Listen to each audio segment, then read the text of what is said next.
Oops. Let's just switch it. And there we go. Let's try that once again. Hey, everybody.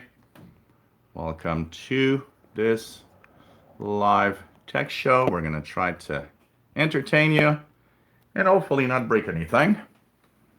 So, hey, everyone. Let's go back here. And now there should be a chat room. As for some reason, the chat room by default was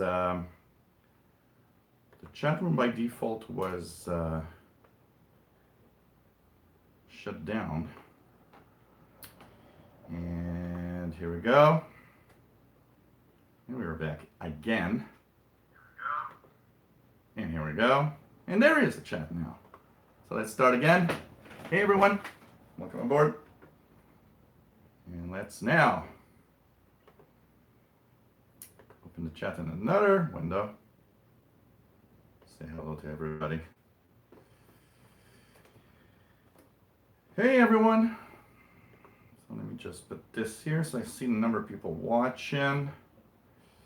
And put this here so I can have a working chat. So welcome everybody. Welcome to this live show. Hope you enjoy the new look. It's not over. I'm still working on completing the look and the change that we're going to have here. But this is pretty much where we're going to do live shows on this channel and on the radio channel. And of course, I'll have something there for a new show. And we're going to have a lot of things coming up. And hope everybody is enjoying this special live show just for the fun of it. So hey everyone, this is the special live tech show for Midsummer, and we are of course July the 19th, 2018, and wanted to kind of test out a few things. So at the same time I thought, hey, I get comments from time to time saying, hey, you're not live and I missed your shows, and so we're here, and I had a little donation this morning about somebody saying, hey, I'm looking forward for live shows today, and get yourself some beer. So here's the beer. This is blueberry flavored beer, which is very good. So cheers everybody. And today we're just gonna talk about whatever. Yeah, all links do work, Patrick, but you have to click them at the moment the live show is there. If you click them before the live shows, it tells you something like there's some kind of error. I don't remember what the page says, but when the live show started, the link does work. It's very weird, and it's different because of the way that I'm doing it with the phone, and I'm looking at a different way. I'm looking at an app also that will enable me to stream differently and see what I can do. So we're all gonna try to. I'm trying to, work that out for September. So welcome aboard, everyone, and I hope that you enjoy. We'll talk a little bit about tech. I'm not answering questions today, so if you got problems, I'm not really going to answer any of that. We're going to talk about some of the tech stuff that maybe you want to talk about, or I've got some, a few things I want to talk about. So we're going to check that out. Hello, everybody in the chat. So we have Sheriff's House. Nice to have you here. Sean Robinson. Hey there. Catherine 313. Hey, nice to have you here. Patrick Manny. Nice to have you on board. And there are others. Brit Anand. Nice to have you on board. And nice to see you guys also. And no, there's something weird with YouTube and the notifications. A lot of people are not getting notifications. Even when I post videos in the past few weeks, a lot of people have been mentioning, hey, I don't get notifications of you posting videos, and I find it a little sad. And so a few people are missing. I have Atawahinta that is not available. She's she has something to do, so she told me, oh, I'm sorry, I won't be there, but it's all right, can always be there. And I don't expect to have that much of viewers because it's summer after all, and it's pretty much a last minute decision. I posted Tuesday. I posted the video about something today, and we got Tim Robinson that sent me that told me that he had a little something to do, so he wouldn't be there at the beginning. He'll probably be there maybe a little later. So hopefully everything's all right with you guys. I hope you're having a good summer. Here it's been crazy hot to a point where we even had one of the warmest temperatures. We beat ETH records a couple of weeks back, and actually there were a total of 70 people that died from the really, really big heat. And the funniest story I got with that is I now have two portable air conditioning units because my office was dreadfully hot all the time in the summer. And because I am doing this all the time, I thought, well, now I need air conditioning to make sure that I stay cool when I do live shows and when I do videos. So I bought portable units because I got a pretty big apartment here, and it's very difficult to condition, and I would have needed a really big air conditioning unit in the window for the house to be pretty cool. So these are really heavy and difficult to install because they're really too big. The ones I need are really big. Hey there, Albert Zappa, nice to have you here. So I bought portable ones because they're easy to manage. You can move them around, easily from room to room. The problem is portable units don't work as well. So when we had 35 Celsius plus temperatures the other week, even though I got two, they just couldn't cope. And I do have a really huge air conditioning unit in the shed in the backyard that is an amazingly big beast, and that works fantastically well. But the problem is it's so heavy that it's impossible to manage. It was so hot that week that after 2 days of the portable units not really working that much, I just couldn't cope with it. So I actually decided to just get it off the shed and just install it in my sliding door for the balcony. So that's when I decided to get it out, even though it's extremely heavy. And so basically, that's the story of me getting that big beast, and it was working like really well. I mean, I was cool and everything was all right, but been extremely hot. Button Fun 444, nice to have you here. Yep, the video is at 720p with because I'm streaming with my old Galaxy S7 phone. It will probably be my standard for now, as I've been having a lot of problems with the PC streaming with the HD camera. So I'm going to stick with the phone for now, even though it's not the perfect solution. It works well. And but 720p is the format I'm actually using right now. Unfortunately, I don't know why the YouTube app doesn't allow a 1080p, where even though my phone is capable of it. So that's one thing I'm looking at that's kind of weird. I have an app that's supposed to do it. That I don't know. It's, And that's the thing, like Albert said, it's still okay, and that's the thing, it still works fine, and even better than that, with the phone, it is actually solid. It's much more stable than when I was doing with the PC, and it's just works great. So I'll be using the phone for a while. I think it's a great device, and my Galaxy S7 is I don't use it.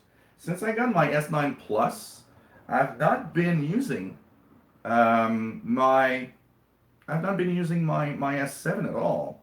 And I kind of found it sad that, such a great device ain't used anymore. So I thought, you know what? Streaming might be the solution. If I stream with it, it's going to be great. So that's what I'm doing. I'm actually streaming using my old Galaxy S7 phone. And I think it's working great. I have this little air. It's just great. And anyways, if anybody has problems with the streaming, by the way, just refresh. It can happen, and it's YouTube sometimes.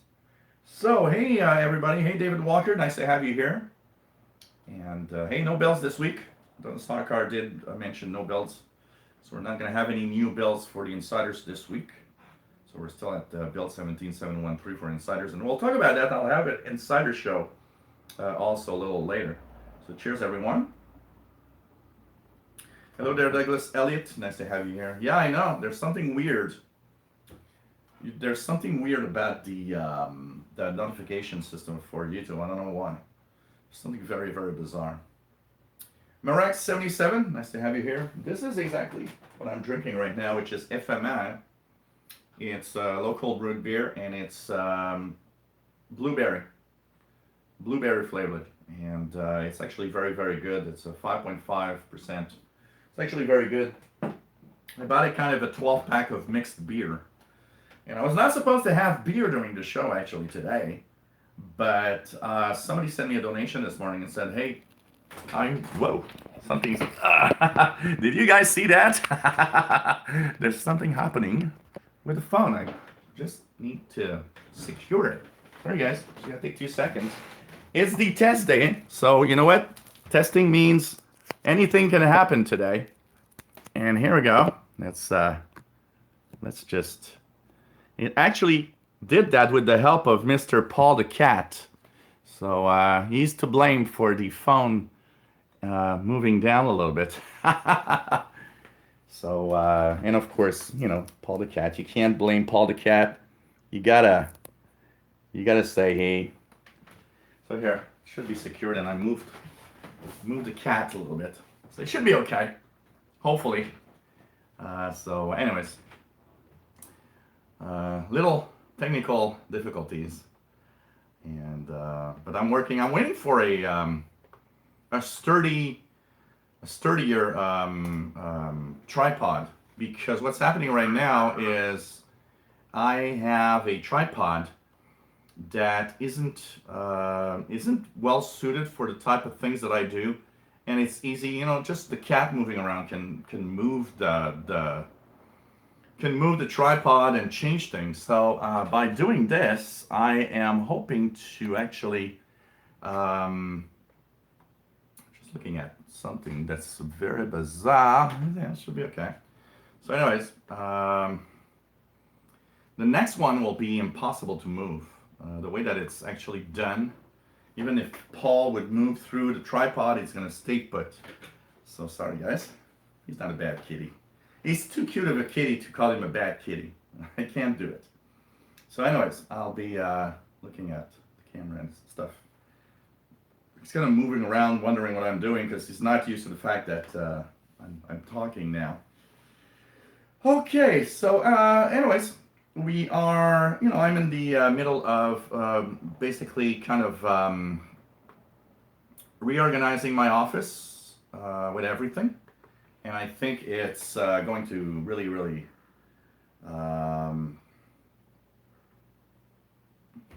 it's going to be I think it's going to be nice. We'll have a few announcements. I have a few things that I want to announce about the live shows. A lot of you, I get a lot of you been asking me, when are you coming back? Are you going to come back? One of the fears that a lot of people had is when are you coming back to do live shows? I miss the live shows, and you looked like you wasn't sure. Yeah, the tech show is going to come back. It's just going to come back in a different format. I'm thinking of a different way of bringing the tech show. One of the things also that I'm a little annoyed at is, I look at the popularity of my radio shows, which typically will often easily have more than 100 viewers in the live feed. And basically, I've I'm looking at a way to keep the interest up on the live shows. So I don't know. I've kind of doing a brainwash of what can I do to make things better, and you know we'll be back, and I will actually I will give you guys some information and the dates of when we're coming back for the live shows and everything. And I gotta say, having less live shows, I've kind of recharged a little bit my batteries because I was kind of a little kind of fed up, honestly. But I think today's show is showing you guys that I kind of miss doing the live shows. It's kind of fun to be here. Today's not official, so it's a different feel to the show, and hope you guys are happy that I'm doing a little something extra for Midsummer, just to say hi. Because one thing that I do understand also is the fact that a lot of you are missing the live shows, and telling me, man, I like it when you're live, and I like the live shows you do, and so I one of the things why I'm doing it today also is for you guys, because honestly, you guys are great fans, and I think we need that. What the hell is that happening here? My phone just buzzed to tell me it's the first quarter moon today. So, okay, thank you. So anyways, we're going to talk about that. Talk a little bit about some of the tech news that are interesting. Albert Zappa has been watching the Zoe Bar at 9, and Jill is one of the better singing as well. Thank you. Thank you. It's, I like going there from time to time. I haven't been there lately much because I've been having my life is kind of in a changing mode. There's a few things that I'm doing that I'm kind of there's a few things, major things that are happening in my life professionally, and I've been actually meeting up with a couple of friends of mine, where we are kind of brainstorming over the possibility of opening up a business. And so my life has kind of moved to another dimension. So I haven't been to Zoe Bar, the karaoke, much because of that. And the last few times I've been there was because somebody was celebrating. There were like parties that I was invited to. But it's kind of nice, and for you guys that haven't seen it, there's Tim Robinson's AC/DC channel that has a few videos of me singing at the Zoe Bar. Button Fun says, been using Microsoft Edge. When I don't use it for a while or idling, it freezes and have to manually close it. That's interesting. I got no problem with Edge at all. Lately, Edge been working perfectly for me. Perfectly. So, I don't know. But it's not everybody, I noticed that some people have problems and those don't. So, hey Sean, hope that your connection keeps okay. How's my nephew, Douglas? Gabriel is really good. He's actually still working for that app company, making that portable Santa Claus app. He's now moved up in the scale, and he's actually a permanent employee now. So he's really happy. I think he really likes that, and it's really, really nice to see that his life is. We haven't, I think he misses the fact that we don't see each other a lot. Because I've been a few times. He went to the Zoe Bar and sent me a text message saying, "Hey, it'd be fun if you come over to have a few beer." And in the past couple of weeks, he's been telling me, "Man, I miss doing a live show with you. There was something cool, and I really feel like I'd like to have some. I'd like to start and have a live show with you again, because I really, really miss that." And so I told him, "Look, I'll have a new show in September, that's going to be called Anything Goes. And you'll see why it has a proper title when it starts. And you guys are going to laugh at us terribly. It's going to be on one of the channels that I own that I want to do a live show on. That is the Easy Computer Fixes channel. It's going to be a mix of comedy tech stuff, a little bit. So not always tech. Sometimes it will have nothing to do with tech. But I thought, okay, where do I want to do that live show? Well, the only channel that I don't do a live show is that one, so it's going to be on that channel, and it's a monetized channel, and it's one of the 5 channels that is monetized thanks to the fact that it has the minimum requirements.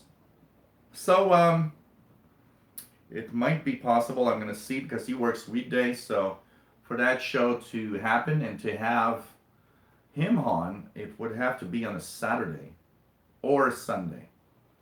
So I'm thinking, okay, how will that happen and how can I do this? I don't know yet. But anyways, I'm working on what's going to happen for sure. Tim Robinson, hello there. Nice to have everybody here. So we do have Catherine 313 aboard. So, it's going to be kind of cool. And I think it's going to be really nice. And it's always nice to have all of you here, by the way. Sean Robinson's upgraded his phone to the Samsung J3 and to a Asus Zenfone Max Plus. Do you like it? How do you find it? It's a nice phone. I'm extremely happy with my Samsung phone. The Galaxy S9 Plus. It's an amazing phone. I'm having a lot of fun. It's beautiful with the Microsoft launcher. I got to say, it's one of the most beautiful things. I'm really happy. I had one of those, scary moments that happened. I don't have a case for it. I decided, I know maybe I'm stupid, maybe I'm a fool. I decided to actually use it without a case. So I dropped it the other night. I was coming home and it started raining, and I started running to get home and not get too wet. And I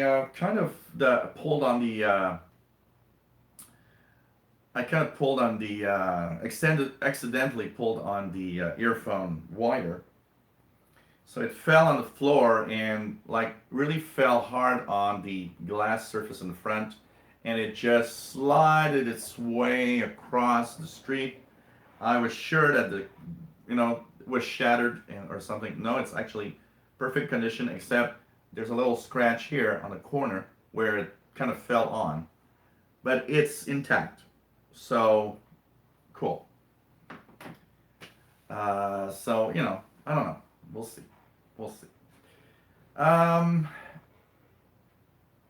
So kind of like it.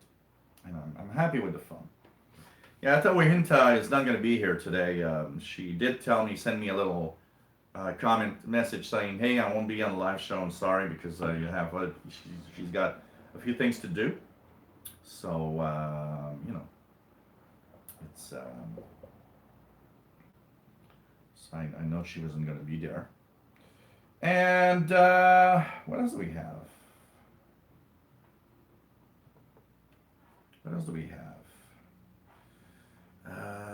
So Sean Robinson, are you happy? Pretty cool. Brand new, less than $400. That's perfect, Yeah, she's playing with telescopes. She's kind of into astronomy suddenly, thanks to Cosmic Lattice live shows. Kind of cool, I like people like that. Because she reminds me of an old lady that I went to fix her computers about 10 years ago. and she was like 85 years old, and she would buy stuff because she just was intrigued and wanted to learn more.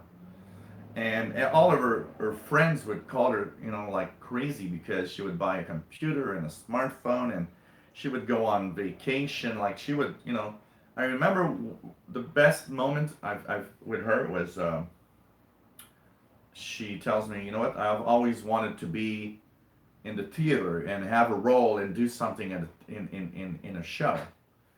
And when somebody of that age tells you something like that, for the most part, it stays like that because they're all, just gonna say, well, I'd like to do that, but they never do it. And I remember I went to fix her computer once, and she said, "Oh, by the way, I'll be in a play in a month. I've registered to have a role in a play." And I'm like, "Really?"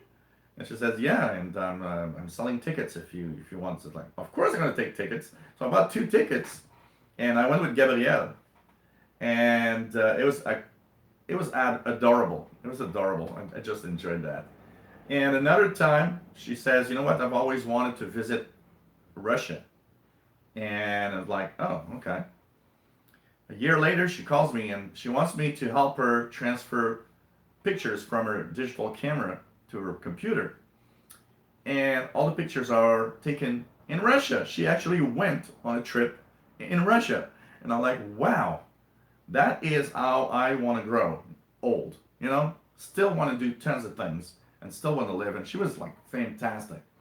So, when I see people like Tawhinta and just trying new things and wanting to try all sorts of stuff, it's something cool. I find it amazing. There's too many old people that I find they, I don't know, it's as if they've given up on life or something, and they just do nothing, and it's kind of cool, and it's I just like that. It's kind of a fun thing. So it's pretty cool. It's pretty cool, honestly. And old is so relative. I was talking actually a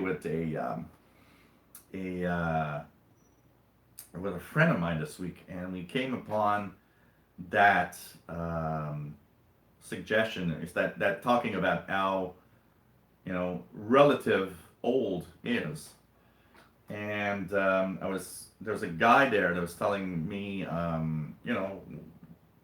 you're what, 39, 40 years old, and I said, no, I'm almost 50, and he said, what? I said, yeah, I'm almost 50.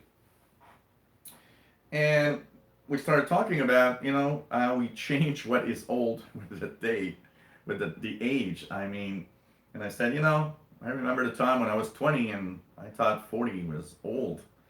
And now I'm 50 and, well, 50 ain't old. So it changes with time, I guess. Just fun. Man. Douglas Elliott says, having Bluetooth problems, it occasionally crashes my PC when I activate my Bluetooth headphones. Make sure that you update the driver. These are almost always driver problems. Almost always driver problems. If it doesn't work well, Douglas, you know what? It doesn't cost much. Get yourself a Bluetooth dongle and plug in a USB port. And they're really, really small, so they almost don't show on the computer. And that might fix your problems. Unfortunately, one of the biggest issues with all of these things, Bluetooth, crashing your computer, stuff like that, it's almost always bad drivers for the hardware, and they crash Windows, which is crazy. Aden Guardado, nice to have you here. Sean Robinson also started shopping on Amazon. I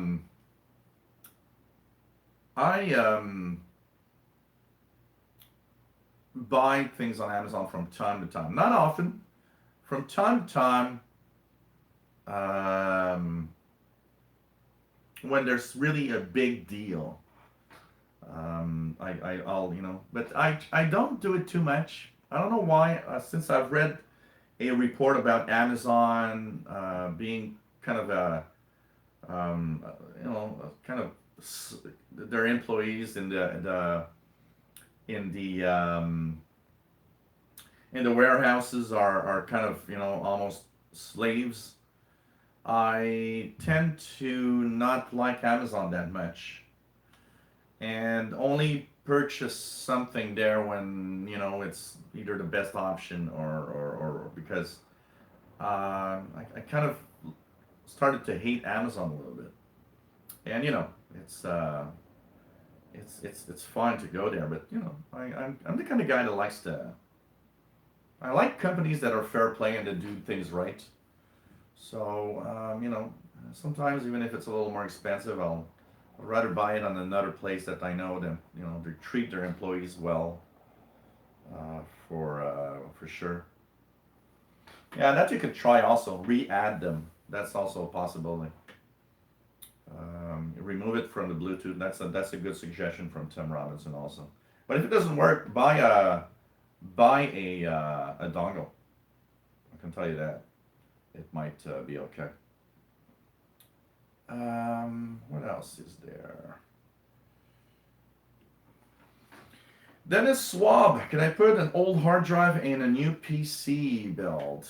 Yeah, you probably can if your PC has the standard connectors for IDE, if it's an old one, or SATA, if you know, you can buy an adapter if it's a really old hard drive. But if it's a SATA hard drive, you can, yeah, absolutely, you can put it as a second.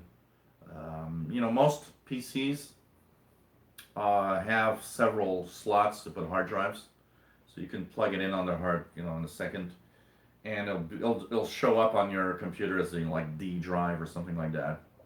But yeah, you can absolutely put an old hard drive in a PC. I actually did that so many times. I got like 10 hard drives, 10 old hard drives here. I just can't throw them out. They work, you know.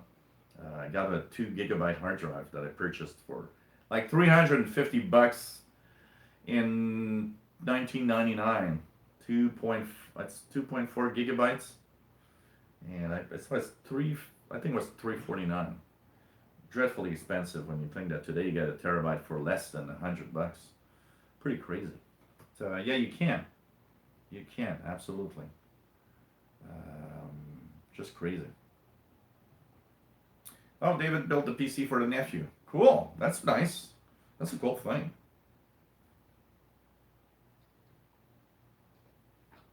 Oh yeah, absolutely. Solid state drives are actually give big boosts in performances. Yeah, Bluetooth dongle might be. If you try what Tim said, you know, remove them and re-add them, and maybe it could be okay. But if it doesn't, get a little Bluetooth dongle. They're really not expensive. I got 2 or 3 here, and I think they cost like $6 or $7 on eBay, and they were great. They really work great. So yeah, well, Western Digital. You know, it's funny because we're talking about hard drives, and one of the things about hard drives is that they when, you know, I remember that time because hard drives were really expensive. You know, like, I don't know, 7 or 8 years ago, there was huge flooding in Indonesia, I believe, and it flooded the Western Digital plant over there, and they were like 35%, 40% of all the hard drives around the world. So what happened is it created a shortage of mechanical hard drives. And I remember because a friend of mine, she wanted, her PC hard drive crashed. And I was used to, you know, well, you know, you'll get a 500 gig hard drive for 80 or $90, you know. But when her PC crashed, I looked and the price of a hard drive had doubled.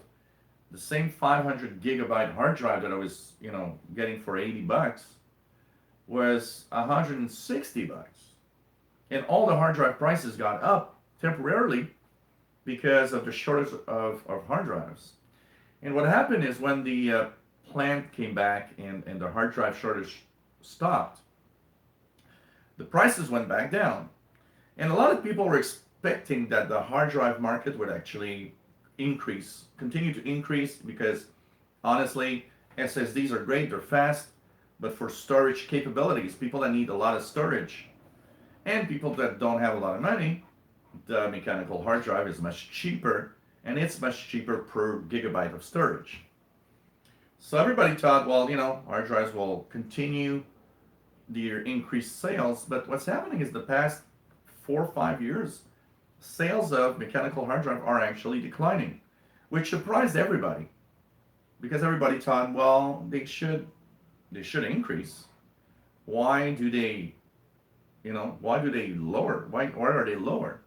And everybody thought, well, if you want to have a terabyte, 2 terabytes, 4 terabytes, and it seems that people are really prefer having less storage and have an SSD than have really big storage on their computers, and so the hard drives are actually sales are actually going down for mechanical hard drives, and there's the added bonus of solid state drives.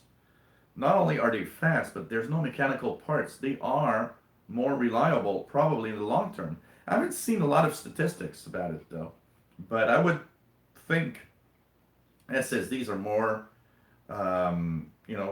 probably they are better in the long term than mechanical hard drives that do crash after a while. And I've as a tech guy, when I did my tech jobs all the time, I kind of noticed that I had the impression that sorry, I had to sneeze. I had the impression that over time, hard drives, mechanical hard drives, were less reliable than they used to. And I don't know. It's kind of crazy. What else do we have? What else do we have? Let's go back down. So Tim is back on the Virgin Internet here now. Better than TalkTalk was. Upload is a little slower though. 10 megabits a second. Not bad. That's what I have. 10 megabits up. I got a download speed of 120 megabits per second here, but the upload speed is still 10 megabits per second. So, you know.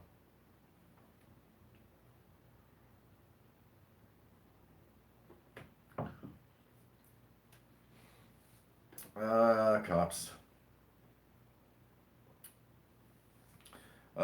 You know what? It's funny because the when hybrid drives came, I thought, they might be that thing that everybody wants. But the problem is, when I look at, like, the other day I was looking at laptops, because I am thinking seriously of a new laptop, as I told you guys early. I was looking at laptops, and it's interesting because thanks to there's lower prices lately. I've seen the price of laptops go down finally and I had some really nice ones. And it's funny, they don't all of the laptops that I've seen that have a lot of storage don't use hybrid drives. They have for example, 128 gigabyte SSD and a 1 terabyte mechanical hard drive in the machine. They're not hybrid. They are two separate drives. It's as if the hybrid market is not necessarily what people want. I don't know. It's kind of crazy. Kind of crazy. What else do we have? So Tim Robinson's got 100 down. How much does it cost you, just out of curiosity, if you want to share that with us, Tim Robinson? That's 100 down. I've got 120 down. When I test it, it's about 125. I get 125. It's really maxes at the speed that they tell us. And up speed 10 megabits is a solid 10 megabits also. And that cost me 89.95 Canadian, which would come out to, I don't know, £60 per month maybe. And if we talk about UK currency, £60 per month, something like that, 70 US dollars approximately, and which is expensive for what it is, anyways. You know. This swap says get a 1 terabyte black performance 64 megabyte cache hard drive for $43. Yeah, but still SSDs are better, but they're dreadfully not expensive, I gotta say. Patrick, I must be in a Stone Age surprised that I'm not still on dial-up. Smoke signals, yeah. Smoke signal internet. That would be good. David Walker, 200 download, 12 upload. Nice. That's nice.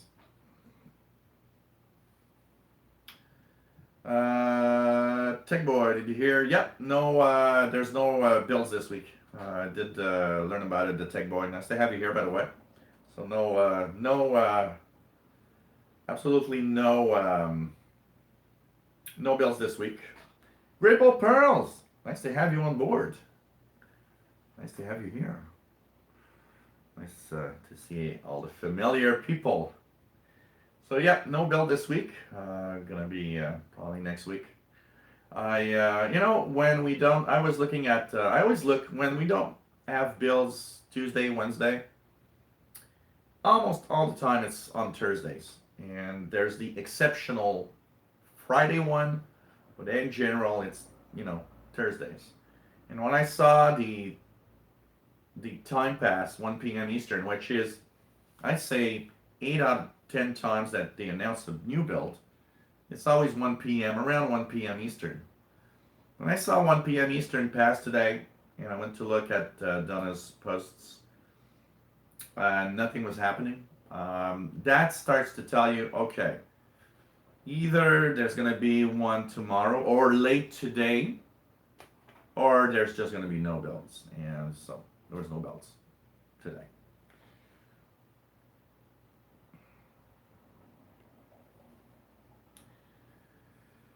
Okay, that's not bad.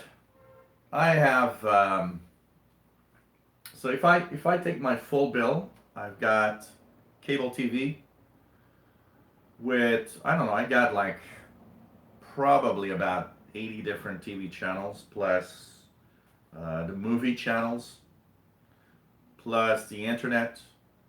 I pay $175 a month here. And so pounds, it should be like 140 a month. We are very, very expensive here in Canada for everything. Just crazy. So, yeah, blocking bug.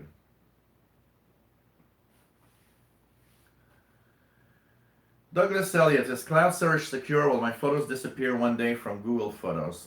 Technically, cloud storage is very, very secure because of the fact that they have redundancy.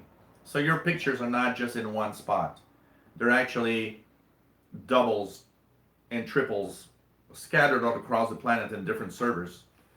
So technically, there shouldn't be anything that would make you lose these pictures. Now that said, a tech guy rule is always to have everything in at least 2 different places. Because if you look at cloud storage, even though it doesn't happen often, it did happen in the past that some cloud storage services had problems and people lost documents and so technically it shouldn't, because technically they do have it at more than one place, but I would not trust only cloud. So to give you an idea, you know what I do lately, Douglas? So I have Facebook, I have, of course, OneDrive. I do have the Google Photos, and I have, of course, the smartphone. Of course, all the pictures I take are from my smartphone today. I don't have a digital camera anymore. I actually gave my digital camera to my sister. My sister is not very technical, and I told her, I said, well, do you want to have a digital camera? We'd like to have one.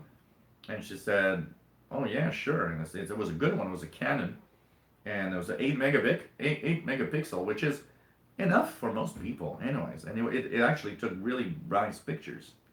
So I gave her the digital camera, and I got this all the time, and this phone takes amazing pictures. The Galaxy S9 Plus totally takes amazing pictures. So I, of course, take pictures all the time with the phone. So what I do, I've got, of course, I've got a 128 gigabyte SD card in here, so that all the pictures and the videos store on the SD card. And what I do is I keep the most important pictures in my phone. I actually keep them in my phone and have them upload to both OneDrive and Google Photos. And I'm thinking, well, they're in my phone, they're in OneDrive, and they're in Google Photos. Chances are that I'll lose them. Very slim. And for the Facebook things, because sometimes I'll take a picture, post it on Facebook. When it's just a general picture of something that I don't really care if I lose it or not, usually what I'll do is I'll upload it to Facebook and delete it from my phone, and I don't care if I don't have it as a spare, because if something happens to my Facebook, it's okay. But the very important ones, the one that I really, really want to keep, what I will do most of the time is send me, like really beautiful, beautiful personal pictures. I will often take the time to send them to me by email, or send them to a Dropbox or something, or OneDrive, and download them on my PC. So one of the things that I've done on a few, like my Insider machine and my regular machine, I've got a few pictures that I've downloaded and keep only in these devices. Well, not only, but everywhere, but plus these devices. It all depends on the importance of the pictures. So, to make it short, one place for your pictures is not enough. Have a backup somewhere else. So, if you have it in Google Photos, why not set up OneDrive also and put them on OneDrive? At least you have two cloud storage places. The chances that OneDrive and Google Photos both go berserk, kind of low, honestly. But at least two different places, honestly. Okay. What else do we have? Dennis Swab's got in Kansas City, 230 down for $29.95. Wow, I like that. Here in Canada, there was a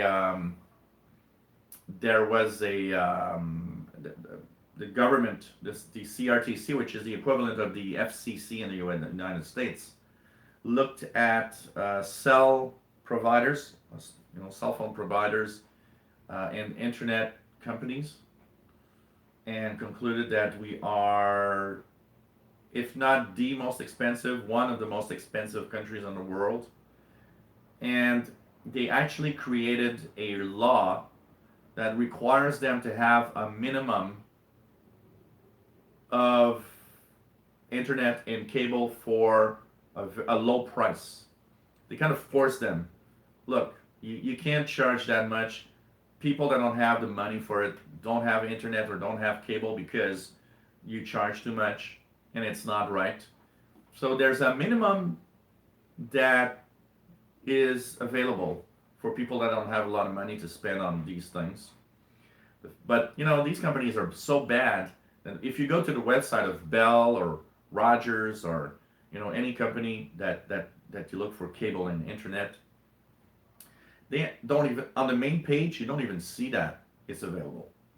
they like put it in a very, very far away place where, oh yeah, by the way, for $29.95 you can have this and that together. But they just, it's washed out in the rest of the page. You don't even see it. And what I wish you would have done is, force these companies, look, you got to put it on the main page. And it's got to be easy to see that, oh, by the way, for $29.95 you can have that. But these companies are so bad, honestly. You know what? I'm in a year, my bill, cable internet, increased by $25 a month. I haven't done any changes. It's $25 more expensive in a year, every month. And I'm looking right now. I'm like, wow, 100. It's a lot of money. 175, 180 Canadian dollars a month is. I spend $2,000 a month. A year, $2,000 a year for internet and cable. Now, okay, I have to have fast internet and I have to have a good internet access. I do live shows. I'm different from a lot of people in what I do. And actually, when I called last time, she said, wow, you're so weird. Because she didn't, most people download a lot. And she said, you upload all the time and download less than you upload. And I told her, I said, yeah, I'm a YouTuber. I upload videos and do live shows. I upload much more data than I will download in a month. So I think last month that I checked, I had used almost 500 gigabytes of data. And of the 500 gigabytes, 300 were uploads. And 300 was live shows plus YouTube videos. Pretty much. The rest, the download for the rest is the tech shows that I watch on live and Netflix. And I don't download that much in general, Happy birthday, Ripple Pearls. I've done that just for you. I have a live show just for your birthday. Happy birthday. Love you. Albert Zappa says, I still can't get the hang at putting a name in orange.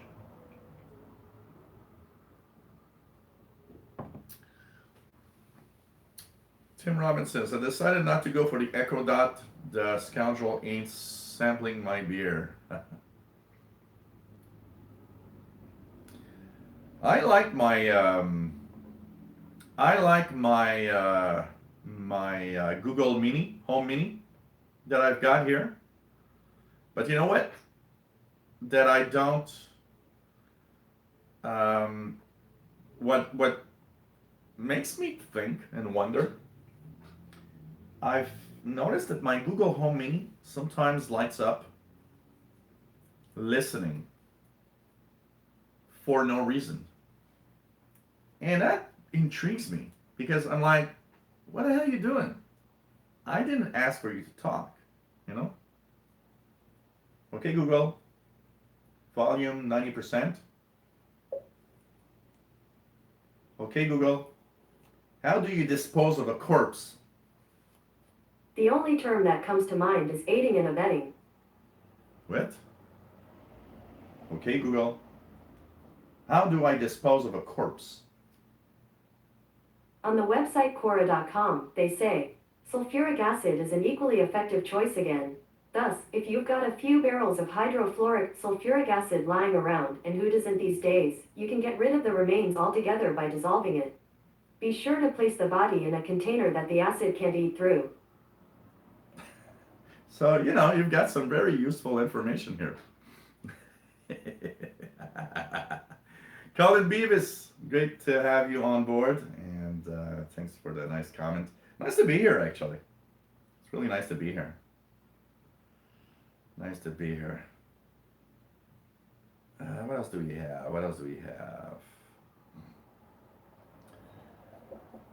Rarely use my PC any longer. Just turn it on about 1 week to check for updates, and it is useless to me now. But thanks for thinking of me. got lucky today to catch this show. Well, it's nice to have you here, Beautiful Pearls. Pretty cool. Pretty cool. What else do we have? What else do we have?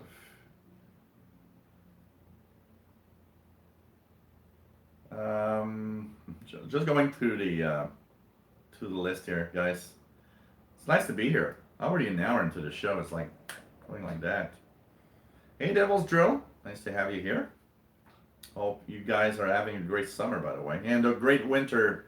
Of course, you know you don't think about these things, but the other day I was like, I hope everybody's having a great summer on the radio live show.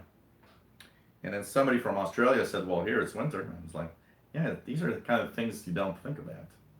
You know, it's summer here, but it's winter down there. You know.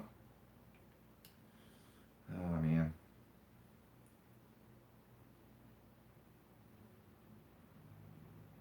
It is weird that low disk space is so prevalent, Gribble Pros. Honestly.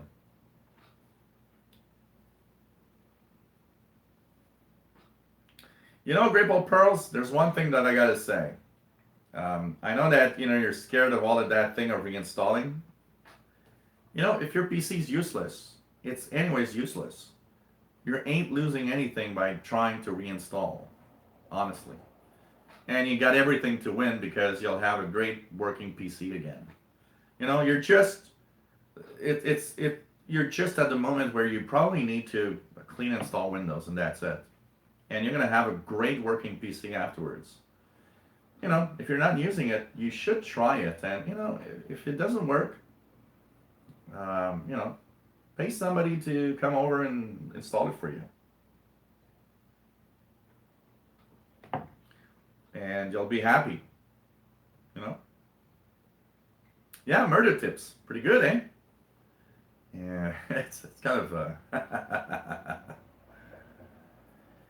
Albert Zappa, yes, I look at the sky a lot, so I've seen, I do see, so a couple of weeks ago I saw Venus and Mercury that were not far from each other in the northwest sky in the evening.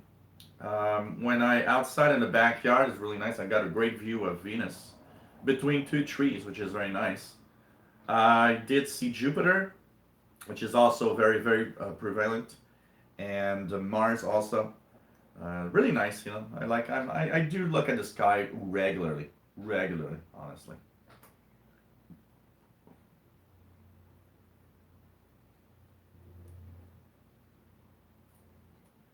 Yeah, well, an update can fix, you know, Gripple Pearls, an update will never fix low disk space.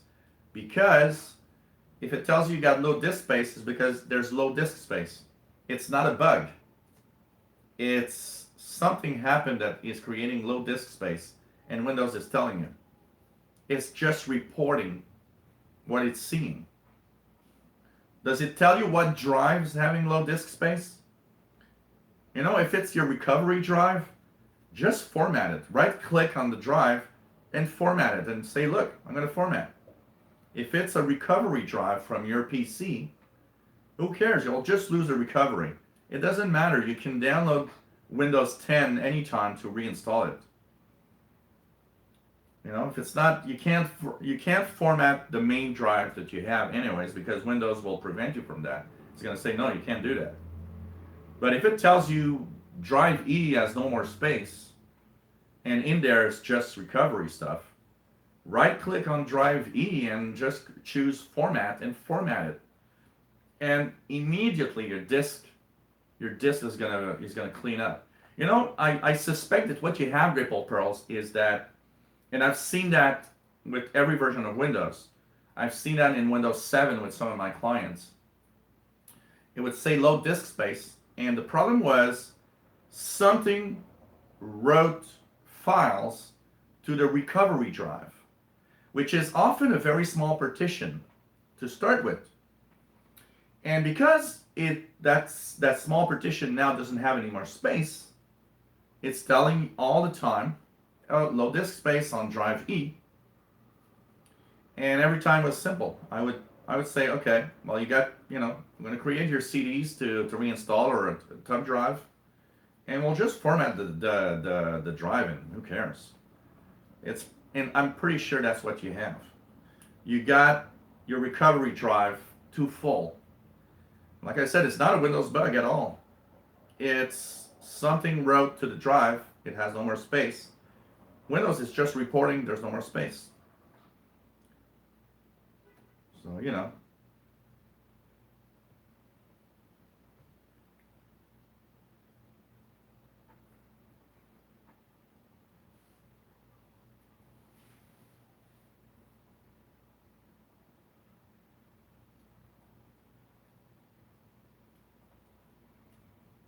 But what drive does it say that?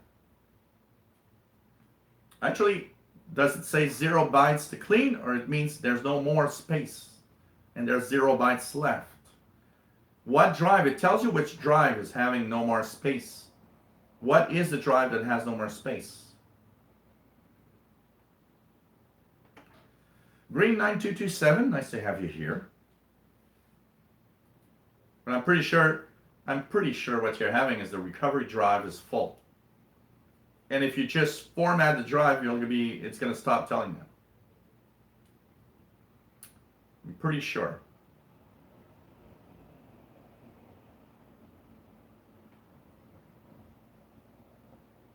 It is drive E. A lot of people had the same issue with one of the cumulative updates and last cumulative update before.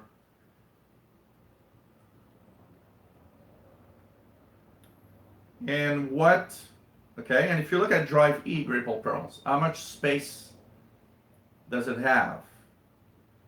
So if you click on it, does it show you files? Does it show you, what is on drive E? Does it say recovery? Brian Wilson, nice to have you here.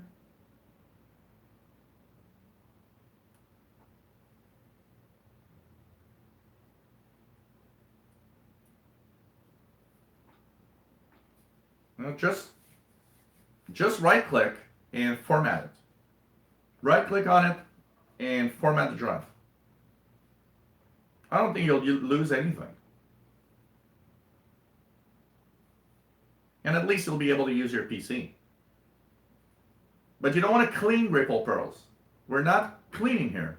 Right click on the drive and choose to format the drive. Don't clean it. It's not because it says 0 bytes to clean that that there's nothing there. Just format it. Hey, Big Kitty. Nice to have you here. Green9227. Hey, Jacques, can you do a video comparing the difference between Home and Pro editions of Windows 10? Maybe give reasons why upgrade. I'm confused on the difference.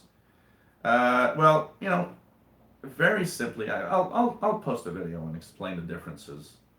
But very simply put, Green9227, unless you need tools to manage a network, and okay, there are a little bit of new things that, including the fact that you can postpone updates for Windows updates a little longer.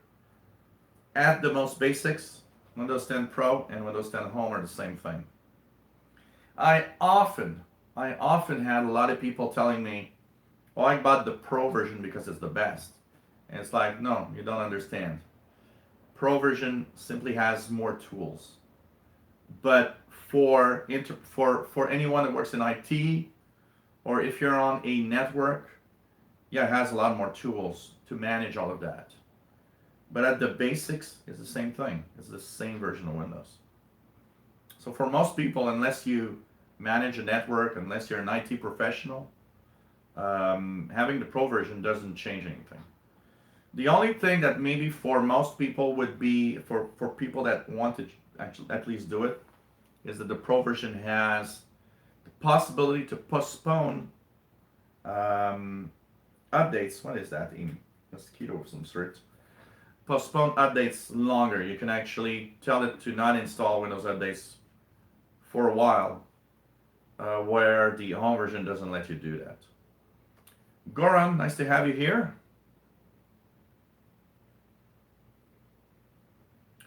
Nice to have you here.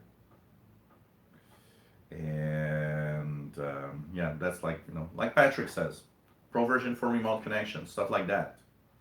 That's pro stuff. But for most people, you know. Right, well, since this is the last update, my computer says I'm running Windows Educators version, and for some reason it needs to be activated. Are you talking about your Insider machine, Brian? Because it will never activate because your key is not made for that. So you'll have to reinstall your Insider, yeah.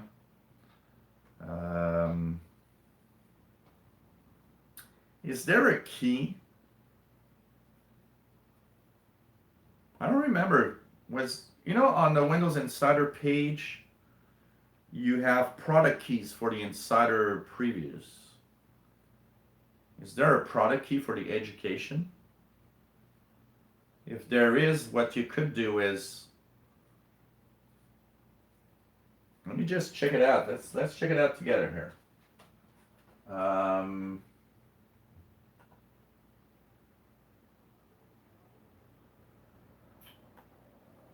Windows Insider's product key. So there is a product key from Windows Insider page. Let me just check it out here. So product key for Windows Insiders. Because I remember they had issued a number of product keys for the Insiders. But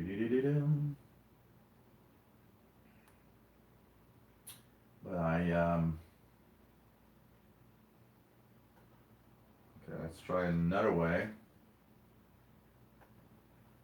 Windows 10 Insider Preview official product key. There's product key. Because I know they have some keys. And so the product key on the download page. You have education. I've got product keys for Home, Pro, and Enterprise here. Not sure. Was there one for education?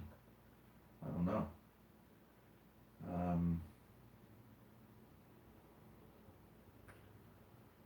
Okay, that's the page for Windows 10. Windows 10 Insider Preview download ISO. Just go here. Just go here. Go here.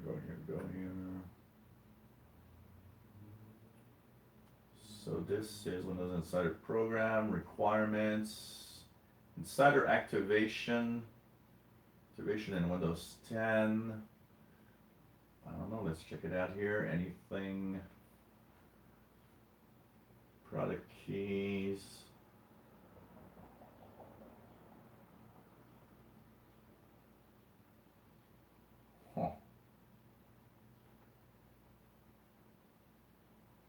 Select editions coming soon. I don't know. Because I remember there was some official product keys. But because if you got that problem and it stays like that, the problem with your activation is that at some point you will have Windows 10 restarting. I think it's once an hour. It will eventually do that if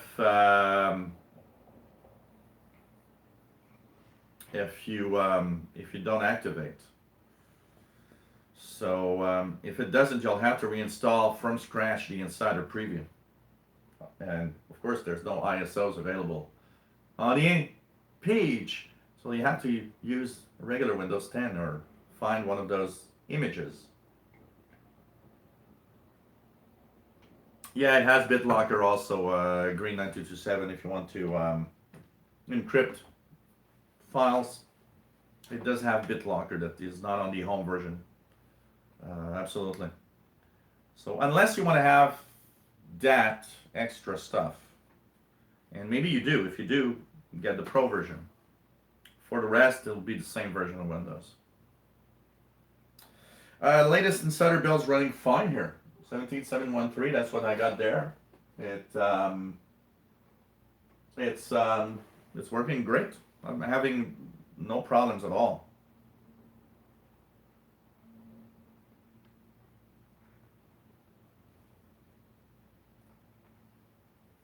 Yeah. You might need to reinstall, Brian. You'll have to, yeah, there's possibility you have to,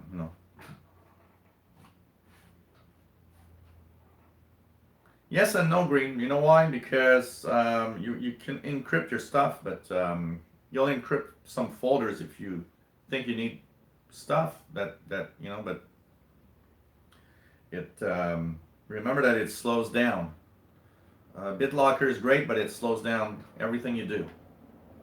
So unless you have some really precious files that you want to not lose, yeah. Yeah, it's gonna tell you, but at some point it's gonna restart every hour. Every hour. So you know.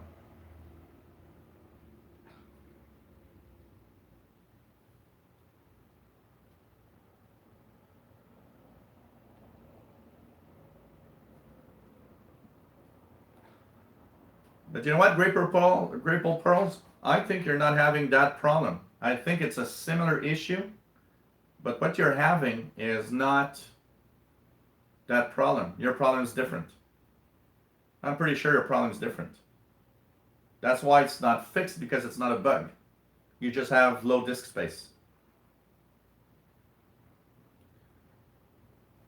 You'll see, keep running it, Brian, and you'll see what happens, but there's a good chance you will have to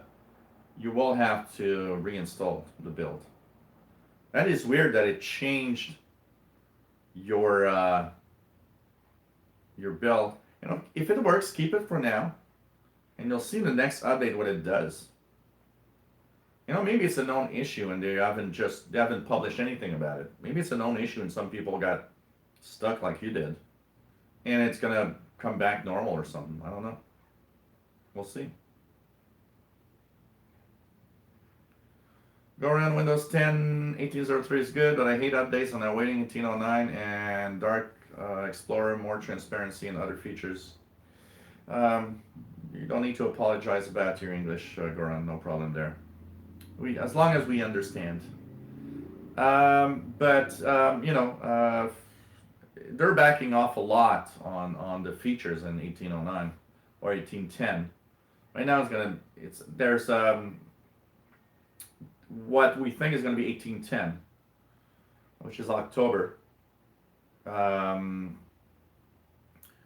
Sets is not going to be there. There's a lot of things that are not going to be there at all. You know what? There's something happening. There's definitely something happening at Microsoft right now with Windows. There's a lot of things that are changing, and I think they are realizing that there are major changes to be done for things to be okay.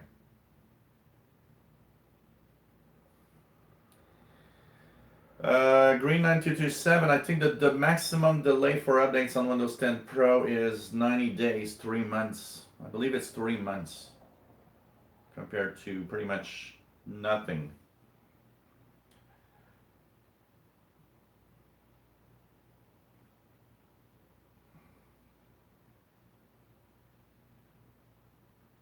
Well, that's your recovery drive, Drapel Pearls. You're not having a problem. It's not a Windows problem, I tell you. You're just out of space there, and Windows is telling you. You just need to reformat it. Total. Patrick says Paul wants his picture on your desktop.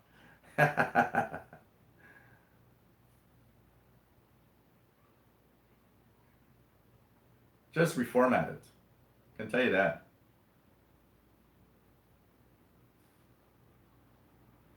Yeah, you can unassign a lighter, but it's not the best thing to do. Reformat it. David Walker says build feed now shows build 17718. Okay. Well, yeah, Douglas, that Windows.old thing can be so huge. So huge. It often gives a lot of space back. Yep, no builds this week, Green 9227, absolutely. You are totally, Grateful Pearls, you need to reinstall. It's very simple. Your computer needs to have a reinstall of Windows, and that's it. It'll fix everything, and you're going to be back to normal. Yeah, actually, you know what? I am happy that this is my main laptop here. I am happy that my main laptop actually crashed on 1803's upgrade. Because honestly, since it's clean install, it's just so fast and works so well. It's like, I don't even feel like I want to have a new PC anymore. It's just so fast and great. I'm happy. And, I hadn't reinstalled it in a while. It's good, and it's not a Windows 10 thing. It's a Windows thing just when you use a PC for a long time. You just need to clean install from time to time. And that's it. So, yeah. Well, Devil Trill. It's not going to be called Redstone 6. They changed the name. Redstone 6. Redstone 5 is the last build that has a Redstone name to it. The Redstone cone name. So 2308 means, okay. So it gives you a month. Well, it's even smaller. That's not that much. It gives you a month. 2308. Just a little bit more than a month. Well, that's not that much, honestly.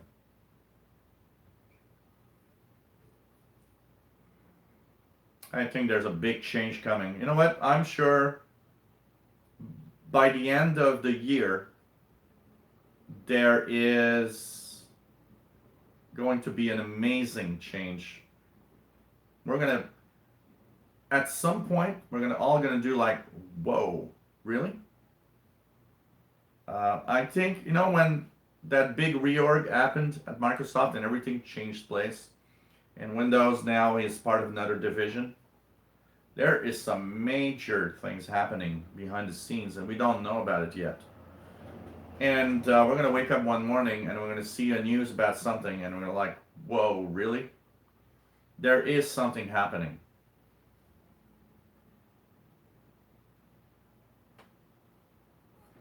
Yep, Patrick, clean install is a lot cheaper than a new machine, and most of the times, a clean install works miracles, and your PC comes back to life. Absolutely. So I don't know.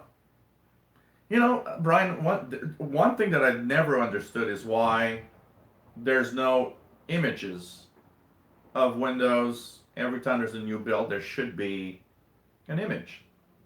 They should post an image every time. I never understood why they don't do that. Because it helps insiders. Not only do, if something goes wrong, well, you got the image that you can just fetch and reinstall from scratch. I never understood that.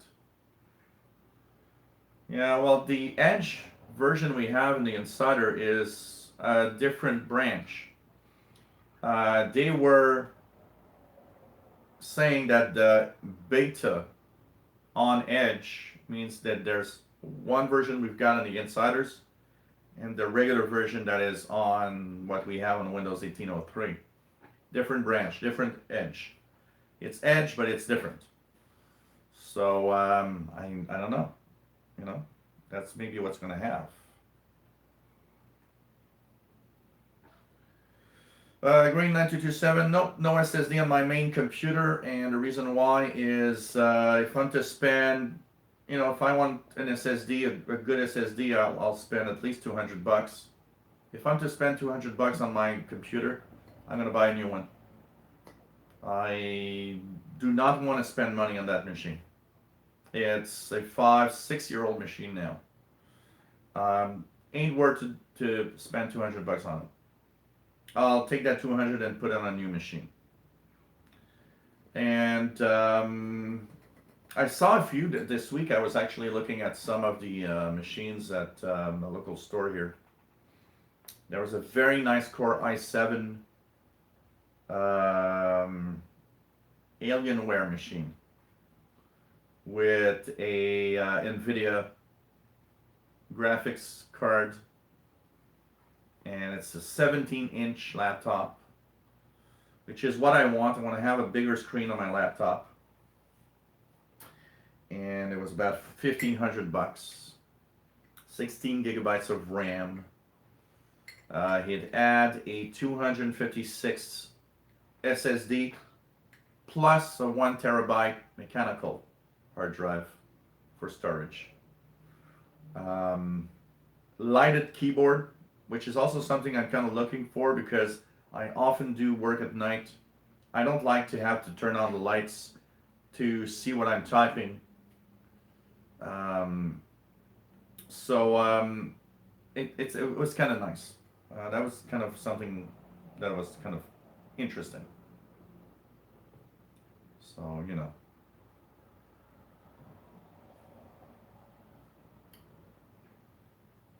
I have no problem with Edge. It's funny, you know. I really find it funny how some people have problems and some don't.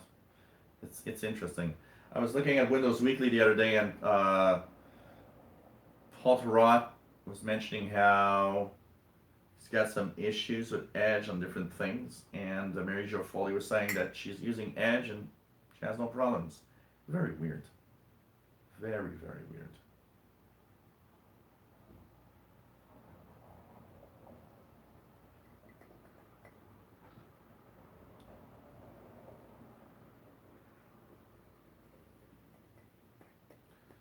Yeah, I'll never buy a Dell, but I can tell you, I don't like Dell and never did like Dell, and I will never buy a Dell. That's a personal thing. And I want to buy it on a store, a physical store. I don't want to buy it online. I did buy that one online, but from a known retailer that I could actually go physically. So streaming 4K is really not a priority right now, and even if it would be powerful enough to do it, that's not what I want to do. 1080p is fine enough, and I don't see the need. You know, I'm not doing things that are important enough to have 4K right now, and 4K is going to stress much more my internet connection. At 10 megabits up, it's you know, it's 4K demands a lot of stuff. But that said, with a higher resolution screen, there are a few things. Well, that's for sure, Brian Wilson. At 4K, we're going to see every defect and everything that should not be seen, including the gray hair. So, you know.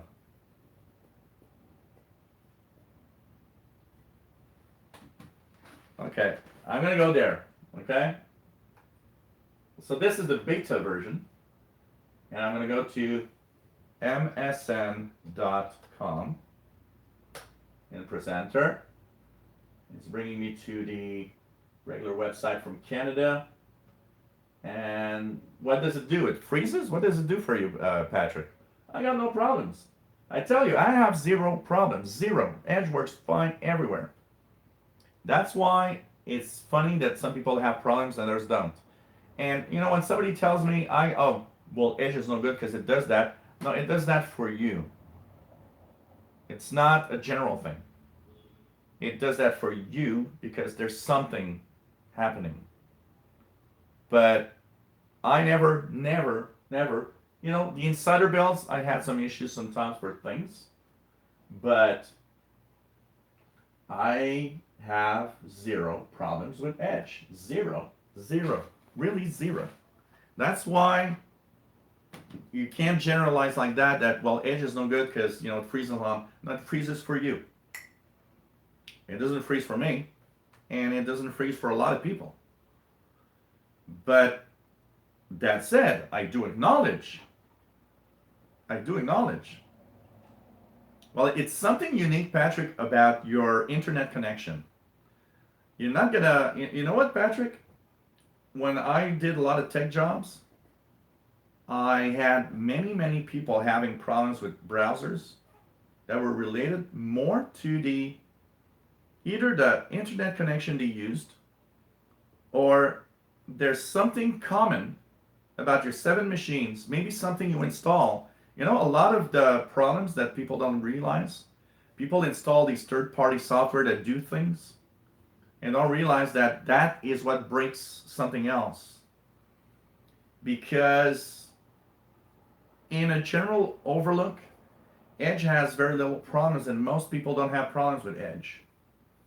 But there is a small number of people that do. You obviously have problems.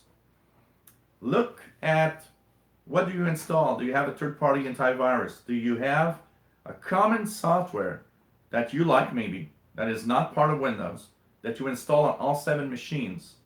That could be breaking Edge. It could be, if you have ad blockers are famous for breaking a browser. Go slowly and check out, what do you do? When you reinstall, for example, if you take one of the 7 machines, you clean install. Don't install anything else. Does it work fine? And it breaks because you install something else? It's very, very unique, because you generalize because you got 7 machines that do it. I will tell you, there's something you do on the 7 machines that's breaking Edge or your internet connection. And once again, I've had many issues on clients where the internet connection itself was causing certain browsers to have issues. And you had to change things. We had to change the way that it connects to the internet. Because for me, it's impossible that your 7 machines have the same problem without something happening at your end. And, that you obviously have a problem. That's for sure. That's for sure. You try it and you have problems. So, of course, it's normal that you're kind of, well, no, it doesn't work. It's a piece of crap. But I tell you, there's something. I'd be curious to go and look at your machines. And I'm sure I would come out with, okay, that's because you have this going on. And because Edge is a very stable browser. It doesn't really freeze. Kind of interesting. It's really kind of interesting. There's something happening. There's definitely something happening. I'm curious. I'd like to see the way it's connected. Your router, your modem, your internet service provider. Kind of interesting.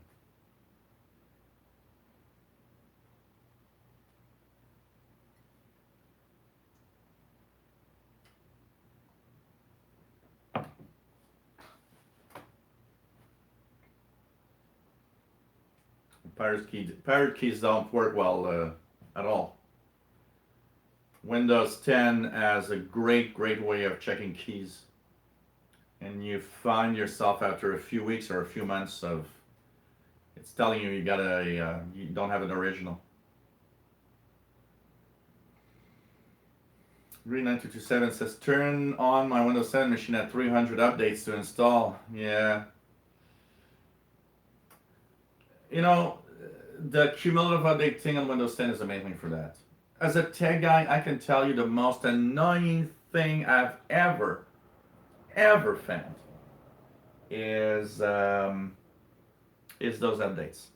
When you go to a client and it tells you that it's Patrick says, "Oh, sure, now it is working." You know, that's the funny thing, Patrick. It's like when I go to when I was going to fix computers and people would have problems, and then I go there, and it just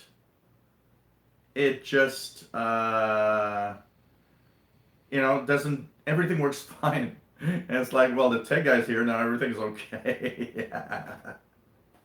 Could have been a website problem also, Patrick. And sometimes you gotta try it on another day or try another thing. You never know. I have a question. If you want, buy my t-shirt. What t-shirt?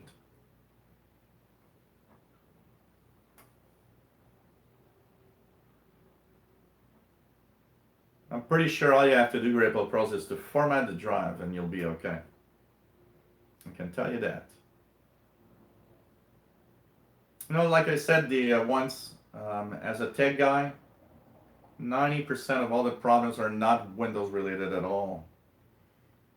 Over time, it's drivers from third-party manufacturers, a piece of software that you install that you know breaks something. It could be your internet service provider, the way your router works. There's a million things that can go wrong on a PC. And of course, you know, we got Windows in the face. So the first thing that we always say is, oh, darn Windows. It's always, you know.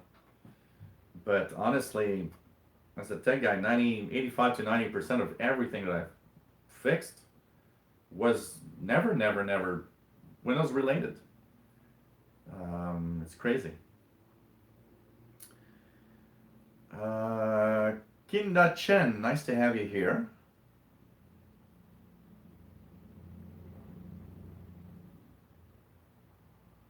Got no problem here.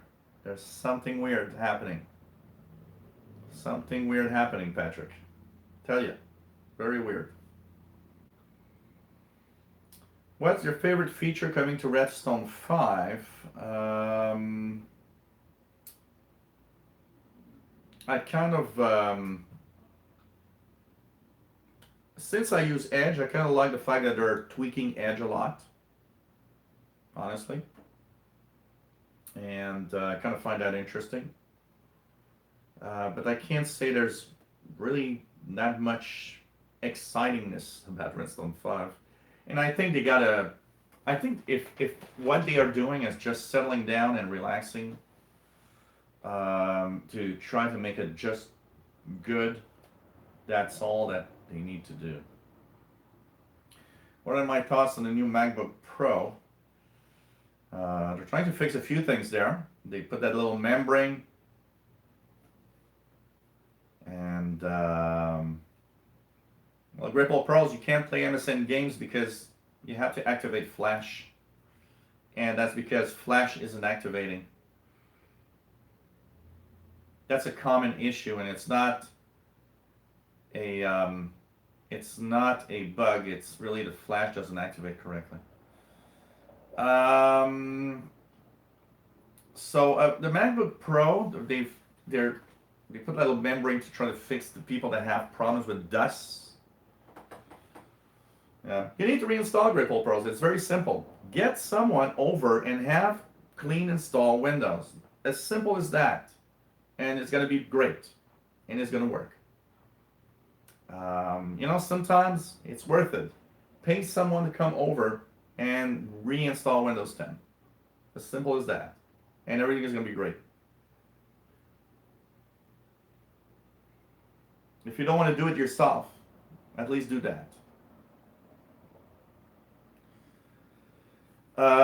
The other thing about the MacBook Pro is that YouTuber that tested her new MacBook Pro compared to a 2016. It's actually slower because of bad thermal design. So actually the Core i9, which should be a very powerful processor and make everything go really fast, is actually running too hot and it slows down.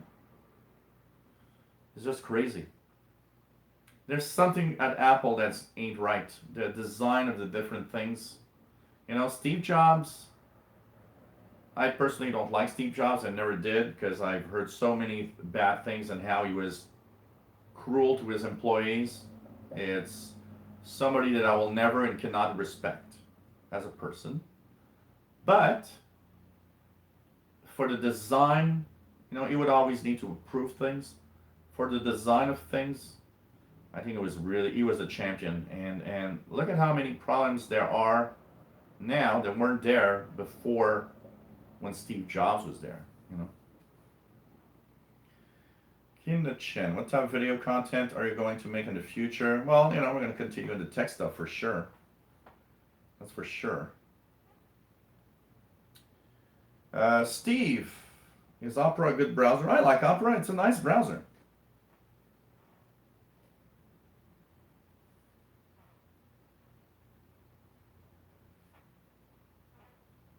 It is a good browser. I like it. I like Opera. I don't use it, but honestly, I find that it's a nice browser. I like the fact that it has an integrated VPN also. The browser that you use is really personal, honestly. When people tell me what should I use a browser, or choose what you like and what works. Like Patrick Manny has problems with Edge. Well, use Chrome or Opera or use something else, and if you're happy with that, it's okay. It's a very personal thing, honestly. Katrin, since I do not have anything on my computer like photos or documents, do I still have to do a backup before I do a reinstall? Backup is for the things you can't replace. So pictures, documents, things like that if you lose them, you can't find them again. If you don't have anything like that, no, you don't. All you need to do is reinstall. Just remember the software you have, because if you have reinstalled if you have some software that you have on your computer that you use all the time, just remember where you can download them again or reinstall them. But for somebody that has very little or nothing on the computer, you don't need to back up. You just reinstall. Just reinstall. I did get my thumbnails back though. I read several sites and found that it was a glitch in OneDrive and had to uncheck files on demand. So, okay. Cool. Well, like that, what you just said, files on demand will stop some of the thumbnails, yes, because it's a files on demand thing. So it's not a glitch. It's just that for you, files on demand doesn't work well. So that's the thing. So you don't have to back up anything, anyways, Miss Lady Catherine.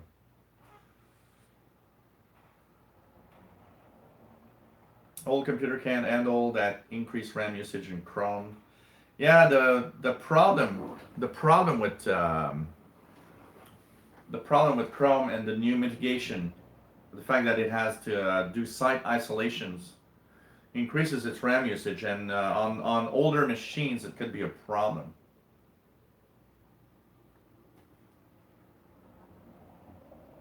James Capel, nice to have you here. But reinstall. I think that's the thing. Google Photos was backing up your photos and deleting the originals. Really?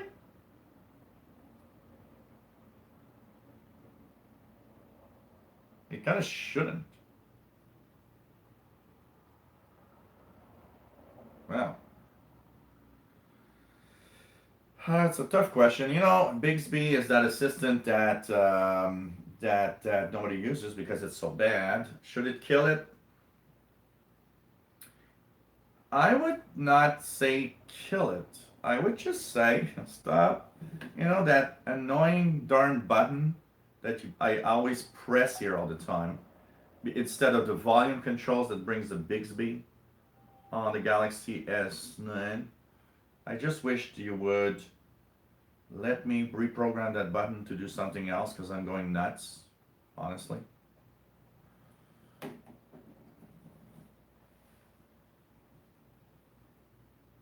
Oh, that's interesting, Douglas. Huh. Okay. Well.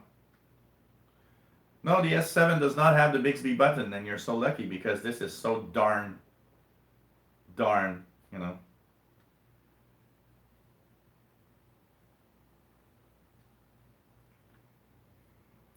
Yes, the S7 has Oreo, and oh, my S7 is streaming. Yep, S7 is now updated to Android 8. Absolutely. Mine updated about, I don't know, a month and a half ago, maybe a month and a half, something like that. So the S7 does have Oreo, absolutely.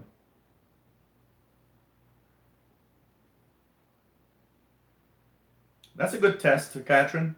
Try it out on the old one, and if you get the hang of it, you'll be okay.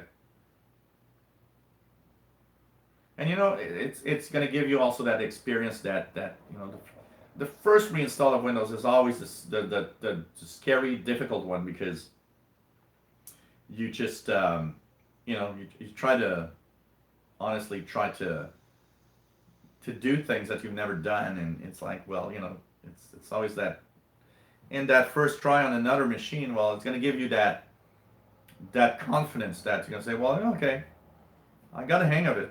Let's do it again. You know, Google Duplex. You know, that's like Skype. That's like, it's one of those things that Google does that's kind of interesting, but honestly, I'm not that sure it's going to pick up necessarily. Ripple Pearls got Oreo on her S7 Edge 2 days ago. Cool. You like it? Yeah, Windows 10 is so easy to install that it's crazy. It's crazy easy. It's the easiest version. I always say it. Easiest version ever to install, to do a clean install on a computer. Cookie Monster for Oreo.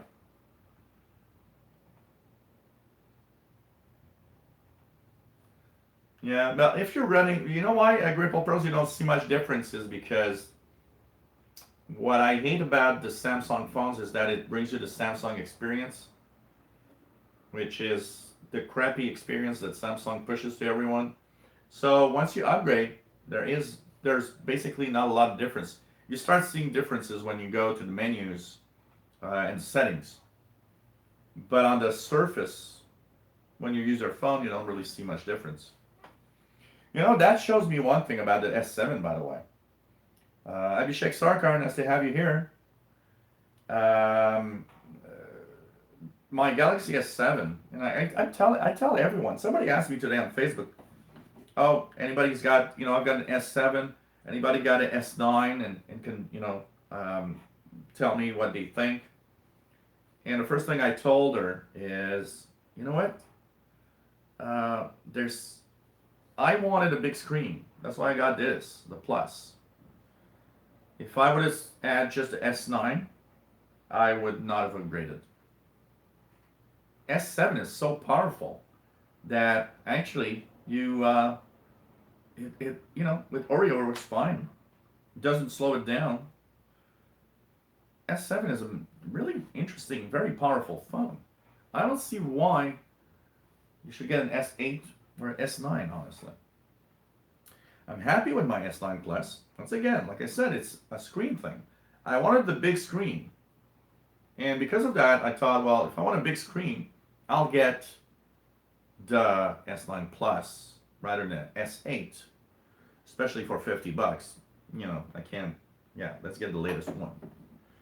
But these phones are so powerful. I understand why the smartphone market is slowing down, honestly. It's simply because their phones today are so powerful that you keep them for much longer than before. That's all. Hey guys, I will propose something here because everybody's here. And if I do go on the Insider channel, I will need to stop the stream and go on the Insider channel to start it again. So how about I just continue here and do it a little longer instead than moving to the other one. And I'll get myself another beer to continue talking. How does that sound, guys? We're just gonna stay here, instead of moving to the other channel. I think that might be better. I think, anyways, we can talk about insider stuff here, and instead of moving. So, and there'll be probably more people here than the other channel, anyways. So,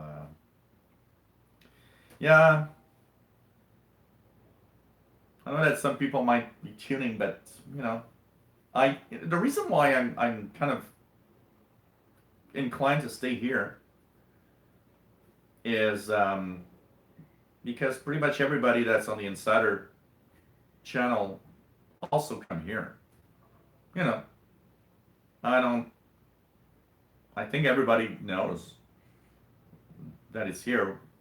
Maybe you can go, Tim, and just put a comment that, the Insider is going to be here. I don't know.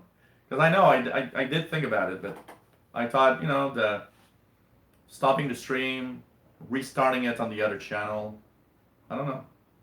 I think it's okay. Like I said, everybody that's on the Insider, I think, pretty much knows I'm here, so, I don't think it's going to change much, honestly. So, yeah, why not, yeah, thanks, Tim. You can do that, I think it's better like that, because anyways, we're, then why have two channels? Yeah, but it's simply because the Insider channel is really Insider related, where here it's much more mainstream related. Sheriff's House, and I think it's for the generalness of the conversation. Let's just keep it here for today. Mix up everything. We'll go back to the different channels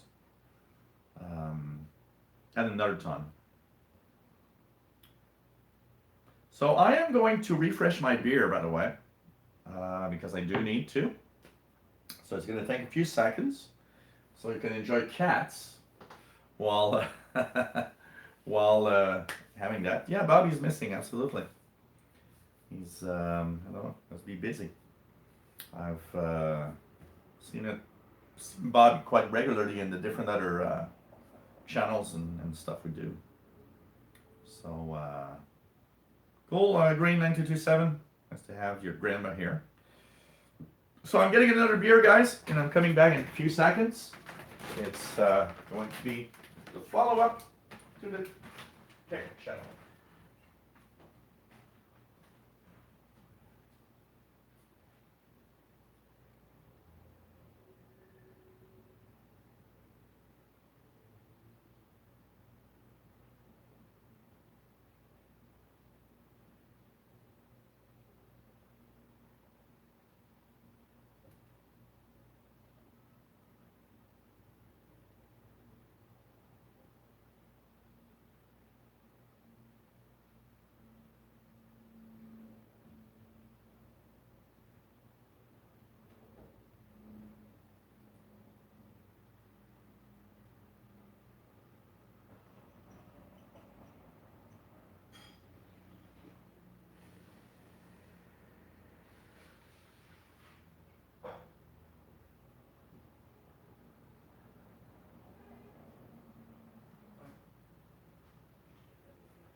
Won't be very long. Paul the cat wants to have some food.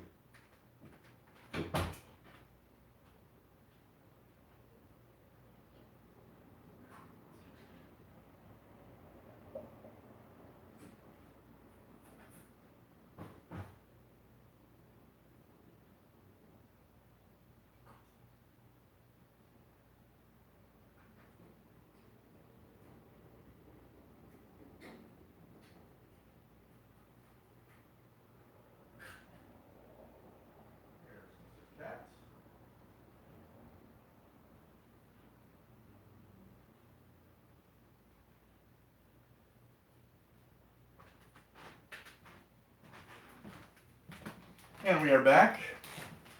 As Mr. Paul the cat wanted to have some cat food. So nice to have you all here. Yeah, feed me. That's pretty much what happened. Okay. What else do we have? What else do we have? So,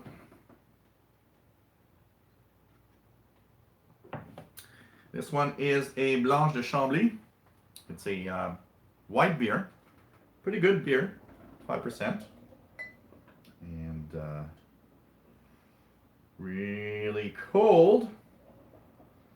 So is everybody enjoying the show? Is everybody happy? And so, hey, 50 years. 50 years. Intel is celebrating 50th anniversary today. It's incredible thinking about it that Intel started in 1968. 1968. Crazy. So Intel's at the 50th anniversary today. Hello, Grandma. And this is kind of cool. You know, thinking about it.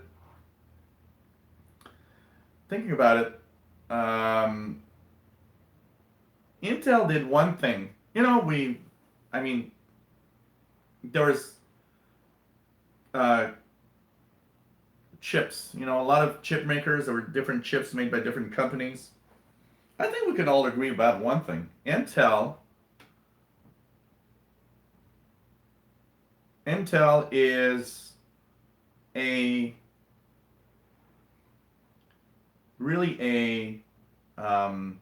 what the company that made us think of the CPU as really the brain and the heart of machines.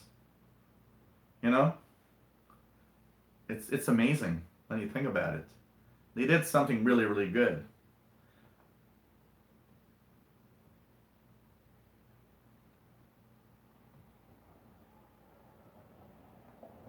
And it's kind of nice, you know. Intel is I remember, you know, when buying the first PCs, thinking about the Intel chips and stuff. My first computer I had was an 8088 machine running DOS. I think it was DOS 3, something like that. Then I had, what did I have? I had an 8086. I then had a 8286. An 8088, sorry. 8286. 8286. This one was an 8286 that was kind of overclocked. I think it was running like 16 megahertz. Something like that. Then I moved on to a 486DX. And a Pentium 166. Have I been a good boy or man? I've been both. A good boy and a good man. And I hope. I hope. And has she been a great grandma? You got to ask that also. Has she been a great grandma?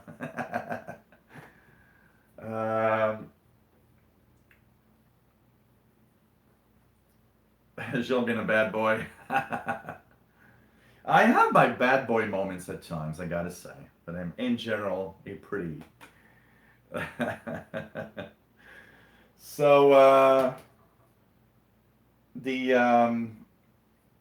it's interesting. And then I had Pentium 166. Then I had a Pentium 3 600 megahertz, which was my first PC that had a drive, a CD recorder. Mr. Paul wants to say hi to everyone here. Look at that. Mr. Paul the cat saying hello. So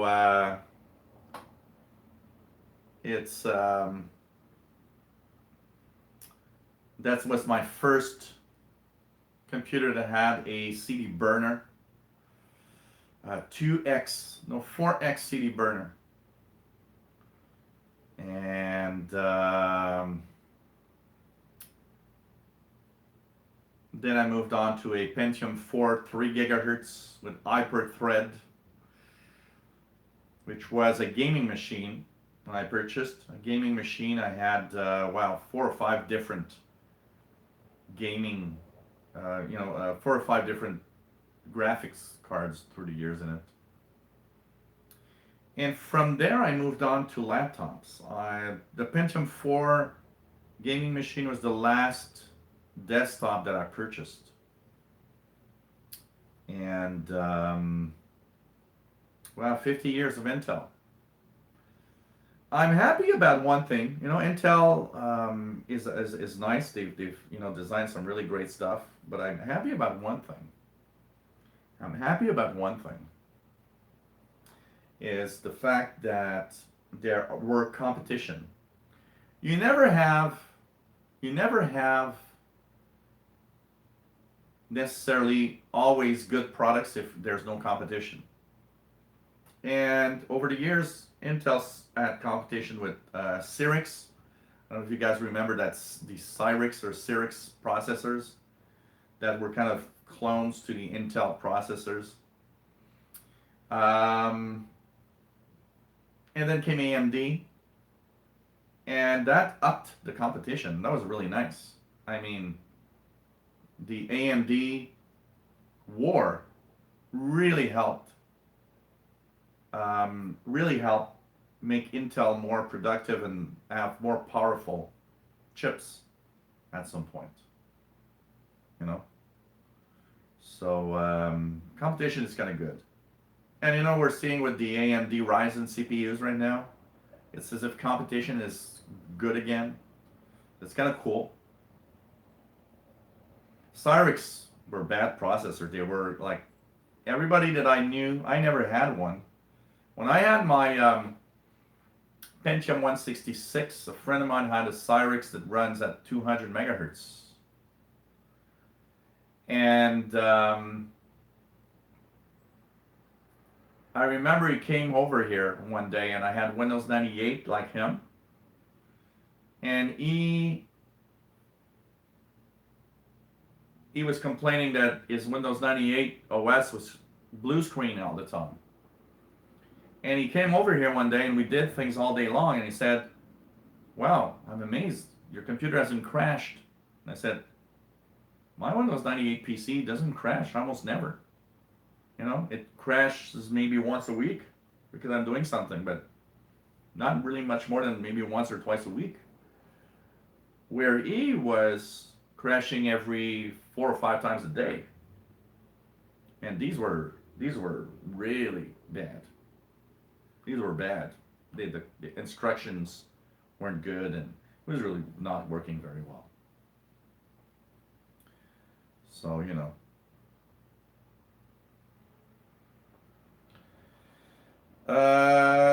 I did hear Microsoft dropped support on some Pentium 3 processors with Windows 7, and that's because of the instruction set. The Pentium 3 processors are missing some of the instruction sets that Windows 7's new updates are asking for.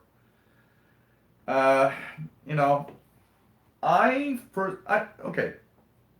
Honestly, if you're running Windows 7 on a Pentium 3, I think you need to move on, okay? Because for a very simple reason.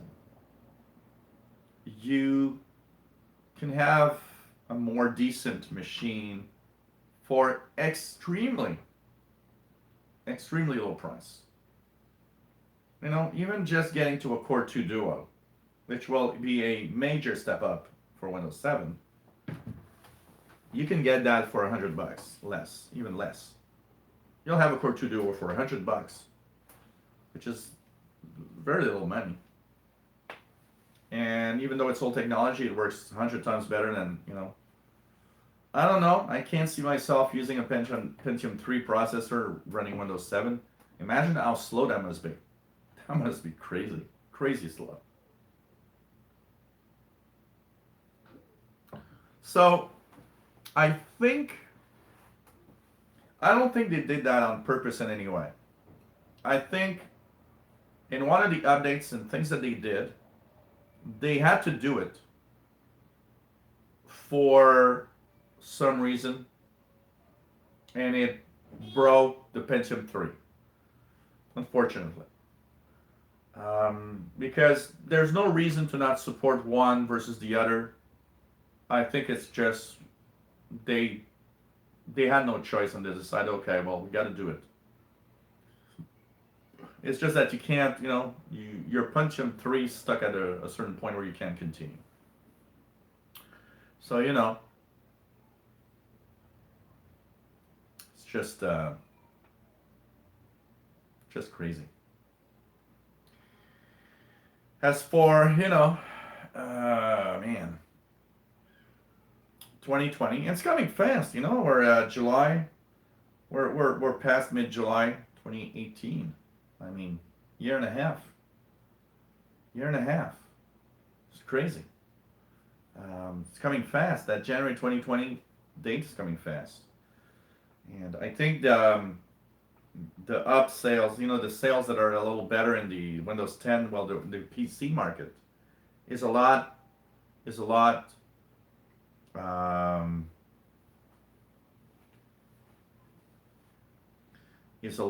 of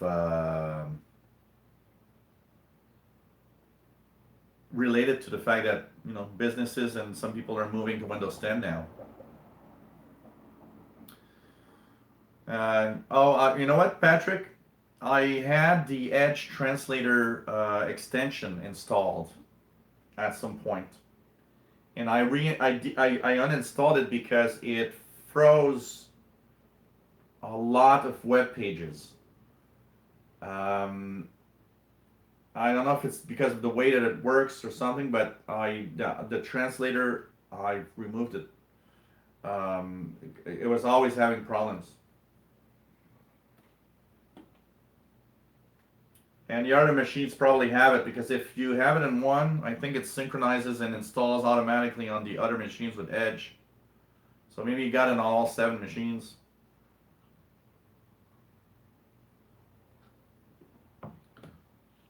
But I remember having problems with the translator extension in the past, and I never reinstalled it because of that. What I guess is going to happen, Green 9227, and it's pretty much what happened with like Windows XP. Businesses will be able to pay for extra support and get updates for a certain period of time after 2020. But they'll have to pay more. They'll have to pay, to have these updates. The reason why that is one of the things is, you have to face it. Every time I went to a lot of the businesses, I would fix computers. When we would have new versions of Windows, they were always, after a while, like, okay, we've got new PCs and I need help. There's something, or my, special printer doesn't work, or I've got this software that does this thing and it ain't working on the new machine. Is there something it can do? And businesses are really good at having very specific applications that are incompatible with newer versions of an operating system. And that's one of the reasons why businesses are slow at upgrading things. It mostly has to do with 2 things. It has to do with the fact that it costs a lot of money to upgrade the computers and the operating systems on all the computers there. But it has to do also with the fact that they have, a lot of them have very special applications that aren't, or will never have an upgrade to work on newer operating systems. So I guess there's going to be, like they did for Windows XP. I think there was a 2-year extension, so businesses could pay extra to have security updates continue to install past 2020.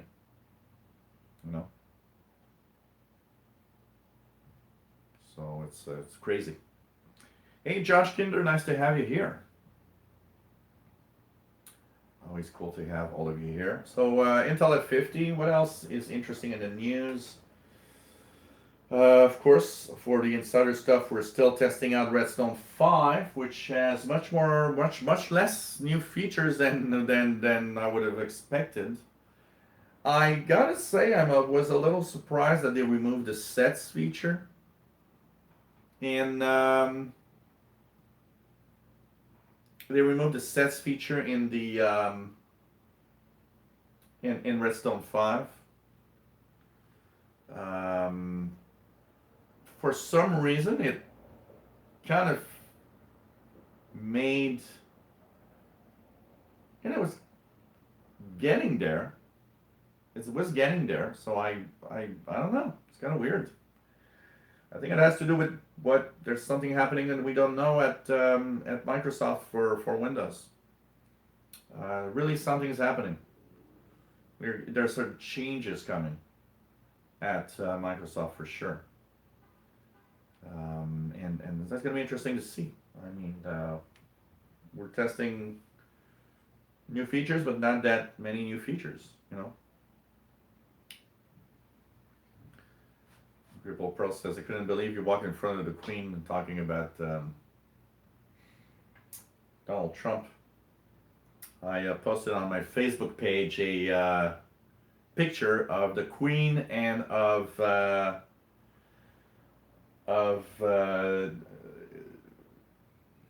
guy that plays James Bond, 007, and they put little bubbles with text, and James Bond tells the Queen, what do we do about Trump? And the Queen says, make it look like it was an accident, 007. I was like, okay, that was kind of nice. But, you know. Green 92 says, so what do you think what could do improve the touch experience on Windows 10? Since Windows 8 was great OS for touch. I think Windows 8 is better than Windows 10 on a touch screen. I think the, you know, I think you gotta, I think you gotta just ask, and you know, the feedback hub is there for that, by the way. Even when you don't have a problem, if there's something you don't like, go to feedback hub and say, hey, look, you know, on the touch experience, there's this or that I would like. You know, I was not a fan of the charms bar in Windows 8. The charms bar that would come out on the side was kind of, you know, I don't know. But I have to say, Windows 8, yeah, was an amazingly good operating system for touch. It was a great operating system for touch. Absolutely. So, you know, it's funny how sometimes they change things not for the better, you know.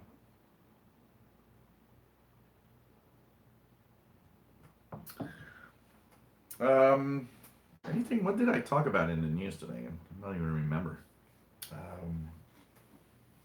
Anything in the news that you guys have seen on the tech side that you feel is worth mentioning? Let me just check out here. Oh, Microsoft Q4 revenue just came out. Big growth in gaming and cloud on revenues of $30.1 billion. Wow.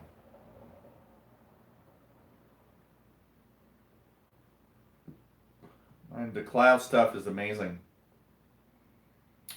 So no new bells this week for those that wonder, of course. Facebook still doing a lot of shitty stuff and going nuts. I mean, Facebook is Facebook. It's just crazy. Huawei, that company that, you know, Huawei is interesting because I've seen reviews of some of their phones. It's, you know, one of those companies that makes lower priced phones. And the reviews of the latest devices look quite amazing, honestly. I like the fact that there's a lot of competition in the smartphone market. Really helps us, a lot in there. And, you know, if Windows 8, if Windows 8 would have had a start button that works like Windows 10, I think people would have not. People didn't like Windows 8 for a simple reason, was the no start button. It was like awkward to use for everyone. People hate change. So if you put in their face something that's very different, forget it. They're all lost. And it's crazy. As a tech guy, I remember seeing, honestly, for a while there were people moving from Windows XP to Windows 7. And I personally never understood how come people moving from Windows XP to Windows 7 were lost in Windows 7. I never understood that really clearly. Why the people that moved to Windows XP from Windows XP to Windows 7 found it totally different. It wasn't. It wasn't different at all. It was pretty much the same thing. In Windows 8, I can understand. Windows 8, everybody came there. I was like, what the hell is happening there? And Windows 7, except the fact that it didn't write start, it was just a round button. I never understood why people were lost. Because honestly, there weren't that much of a difference. And so you take that and you apply it to people who came to Windows 8. And you're like, wow, if they were lost with Windows 7, now they're really lost in Windows 8. I mean, there's no questions. I don't know. I never understand that. Hey, Kurt Weber. Oh, absolutely. That is obvious. People hate it when things change. And okay, to be fair, honestly, to be fair, if you use a PC and you're used to having it in a certain way, I totally understand that if there's some upgrades of some sort, the way things go to do some of the maneuvers and the stuff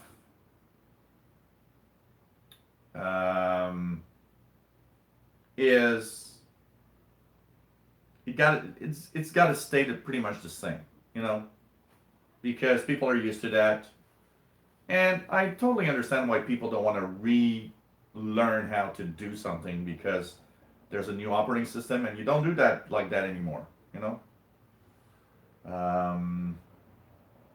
I understand why Edge isn't taking off. It's very simple. Edge is not taking off because people are using Google Chrome, and Google Chrome works. So if they move to Windows 10 from Windows 7, they're not going to go to Edge. They're going to stay with Google Chrome. That's the browser they use. That's the browser they are happy with. It's totally understandable. And if you think that about, let's just look at all the new features, for example, in Windows 10, every version. Honestly, except for crazy people like me and some of you that are insiders and that are nuts and that just go crazy over the fact that, oh, look at that, the new snipping tool is just so cool, Screen Sketch. We're weird. We're totally weird. We're the only ones that go crazy over that. So honestly, remove the crazy people like me and some of you. No one cares about it. No one will use Screen Sketch except a few nuts like us that are just, oh wow, look at this. Oh, look at that new feature. I mean, face it, we are the people that act like us with those new features are a special bunch of people. We are nuts and crazy, and we just want to have a new build and new things. But honestly, it's for most people, really, they don't care. They absolutely don't care. For them, Windows 10 could stay exactly like it is now and never change for the next 10 years. They will be happy. That's what they want. As little updates as possible, as little problems as possible. They just want it like that and just leave it alone. You can't blame them. You cannot blame them. So that's why, like Kurt Weber says, most people don't really care about those things. Absolutely. Absolutely. They don't. They will never even know some of the new things in there. They spend 2 hours upgrading your machine thinking, what the hell is taking so long? To a computer that when it boots up, what's changed? I don't see any differences. That's the majority of people. Honestly, the majority of people. Well, you know what, Green? Your grandma is different. Your grandma has obviously a minimum of interest.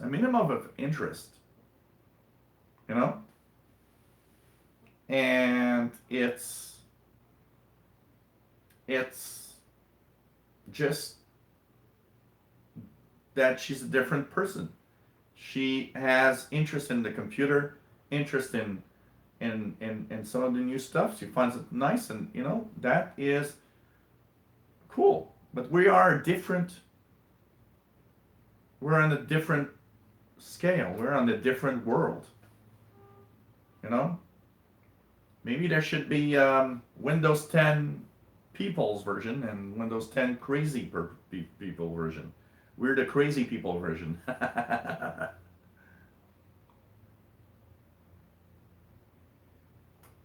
So, it's just crazy. Sheriff's House says, just don't release anything until it works.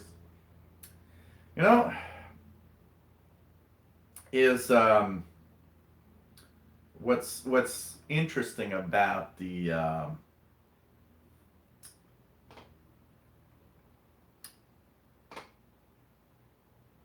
we need the Skype version for that, Grable. Yeah, with the new Skype experience.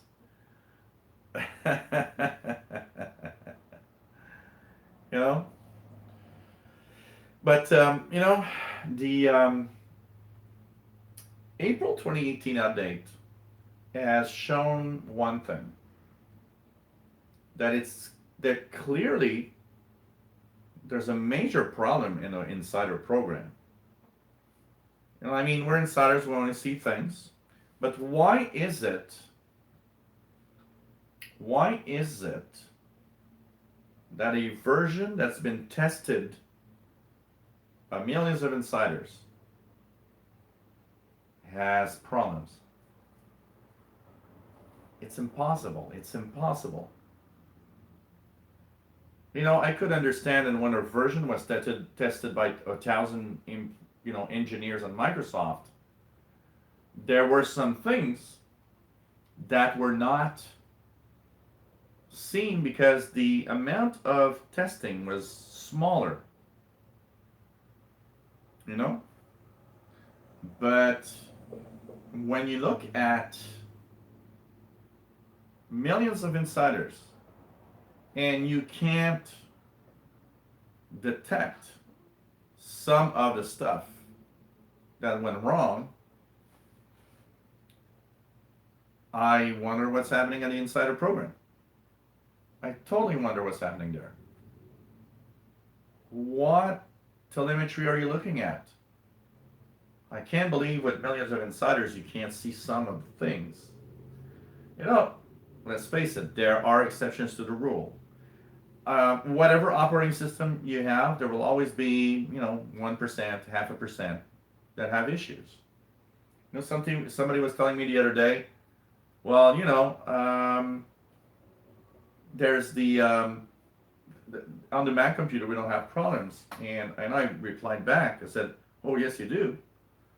There's as much problems in the upgrades to the new versions of macOS than there are in Windows. Every time I hear somebody say, well, macOS upgrades go well, no they don't. There's a lot of people complaining, but the problem is the Mac usage base is so much smaller than Windows. There's a lot less ranting because there's a lot less people on it. But I'm sorry, over the years of going to clients, I can tell you, I fixed a darn big amount of Macs that had problems with upgrades to the newest version of macOS. It ain't true that macOS is a problemless operating system at all. It has the same, pretty much the same amount, like a good version of Windows, it has probably the same amount of problems, the same percentage of people going nuts. And I've even seen,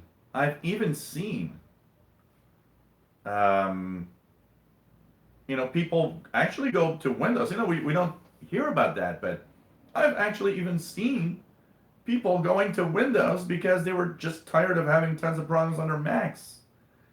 So, it exists. There is that. And stop thinking Macs don't have any problems. That is just putting your head in the sand. Like on Windows, and I'll be honest, it doesn't look like it because on the surface, when you look at how the problems are appearing, everybody will have a tendency to say, well, Windows is really, there's a lot of problems with Windows. You still got to remember one thing. 80%, 90% of everybody has zero problems with the Windows operating system and upgrades and things. I just look at around me, my friends and my family, that all rely on me when something goes wrong. No one has any problems. I think, even though it's a small scale, it represents the majority of users. No problems. Now, on the April 2018 update, there's more problems than were on creators and fall creators. That is obvious. There's more ranting. More people had some issues. And I don't know. Kirk Weber says insiders are not normal. That's why. In part maybe. But then again, remove the insider, okay? Because let's face it, insiders are setting the full telemetry. The full telemetry. And remove the feedback of comments that insiders would post. That telemetry coming from insider machines should be showing Microsoft what's going wrong or not.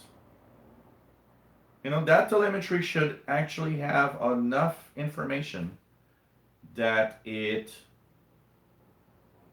tells them, oh, well, that crashes all the time.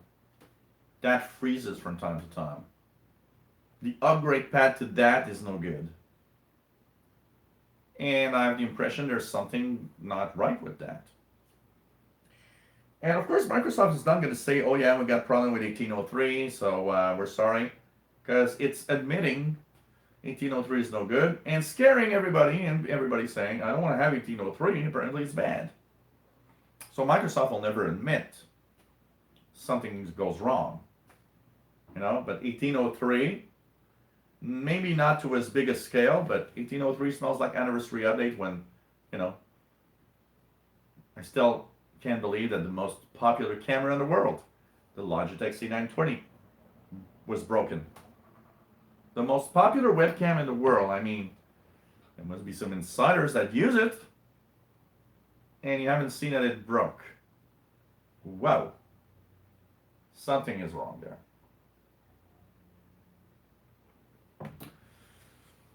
Green9227 says, Microsoft needs to respect user choice for its big updates. When you put metered connection, it's not cool. That's a different thing. I think that comes from the fact that I don't think we should have, I still think we should have one update a year.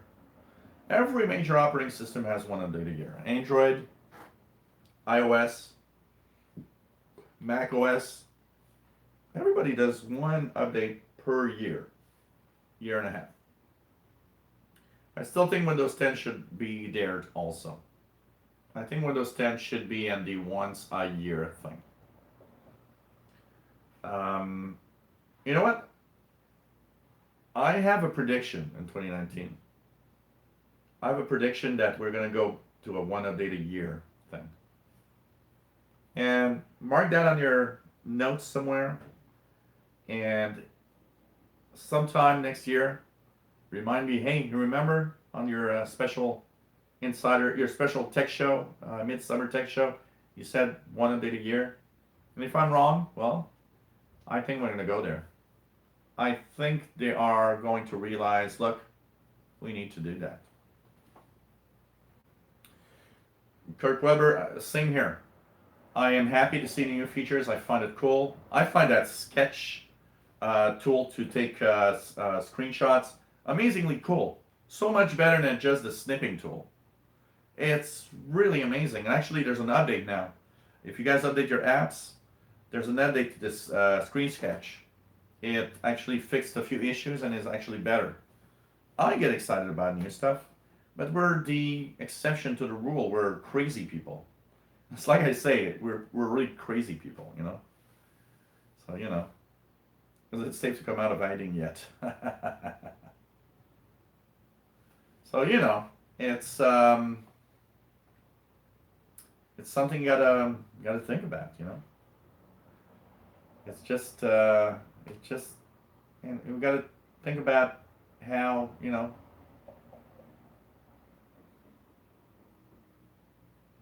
you think they have more problems now than they used to? There's more problems in 1803 than there were in Creators and Fall Creators, which were two excellent updates that really, really rolled out well. There's one statistic I'd like to see, and we can't because Microsoft will never release that. What we see is the ranting of the users. So what we see is people complaining of issues. Because one of the things that I think all the time is, okay, we now know that 1803 rolled out so fast compared to any other versions, that one of the things that came to mind to me was, would 1803 actually be maybe as good and as Creators Update, but because it rolled out so fast, we had more people complaining at the same time. That did come to mind for me. But at the same time, when I look at the ranting and everything, I'm like, yeah, I'm not sure that is the case. Like, I think there's more problems in 1803.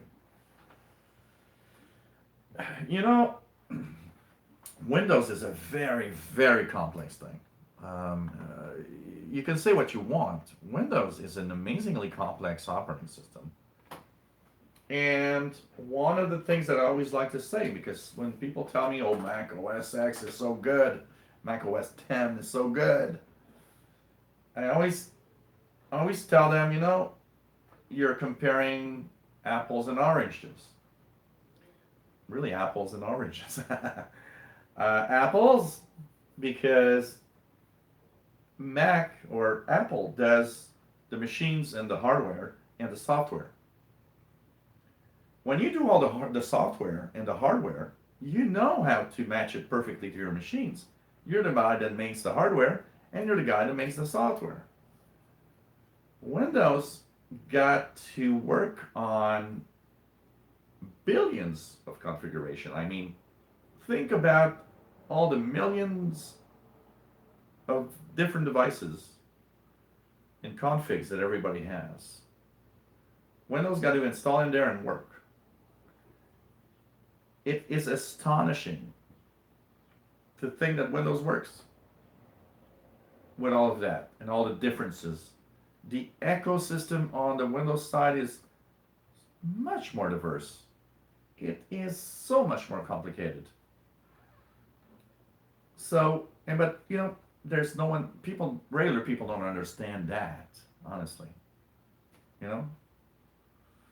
So I don't know. It's one of those things sometimes that you're like, what the hell?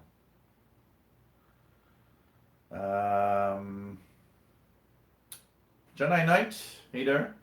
After second last update, I got black screen again on boot. Fortunately, there are some problems, and that you gotta face it. There are some issues,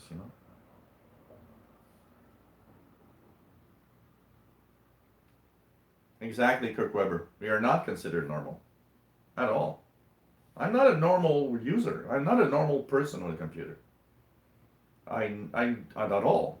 At all. That's why I was a tech guy. Because obviously I'm the guy that was really not normal with this technology. So I learned more. Most people, it's.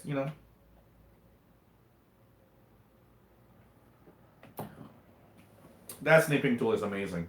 I love it, Tim. People just want a computer work and that's it. Absolutely. And can you blame? Well, let's face it.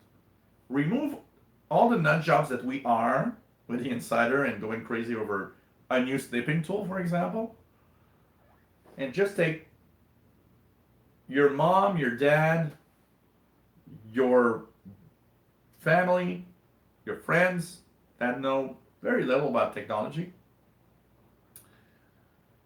Can you blame them after paying $600, $800 for a computer? Can you blame them when something goes wrong? No. Because in their hands, I have this freaking computer that I paid $700 that stopped working because of an update, and it's driving me nuts.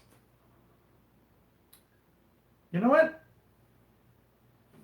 Look at Android. Android is, let's face it, Android is the equivalent of Windows for phones.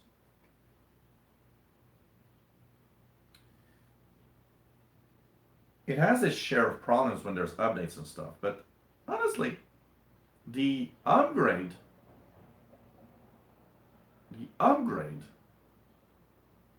is pretty impressive. It pretty much goes well on a lot of our devices. Once again, Android is only once a year, I don't know, but once a year, I think, And I think there's a lot. I have the impression that the every 6 months upgrade thing is putting a lot of pressure on the insider team. I'd be curious to see the pressure they have working with that there. Well, you got that this week, Grateful Pearls. That new video editor has been there for more than 6 months. It's actually started in the Fall Careers update. You should have had that before. Wow. Oh, that one. Tim, that one I had to laugh. When I saw the answer to my feedback, which is a pretty much standard answer of thank you for, whatever, and we are looking into it. For a build version where that thing has been actually fixed for a long time, come on. I'd rather you never answer than answer 7 months later to something that is an insider build problem of the past. What the hell is that? What is that?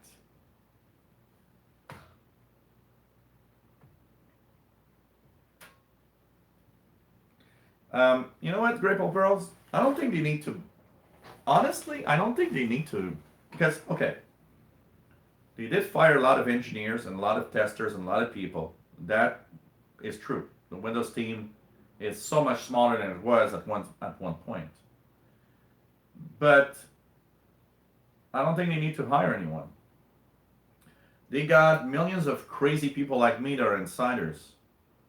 And honestly, that should be even better than having their own engineers. You know, Microsoft did one thing that is amazing here. Because let's face it, they were hiring high paid engineers to tweak Windows. Somebody had a brilliant idea. Hey, why don't we do an insider program? People are going to test it for free, and we can fire all the engineers. And let's face it, let's be very, very honest. That's what they did. We're going to save money because thousands of engineers are not working here anymore.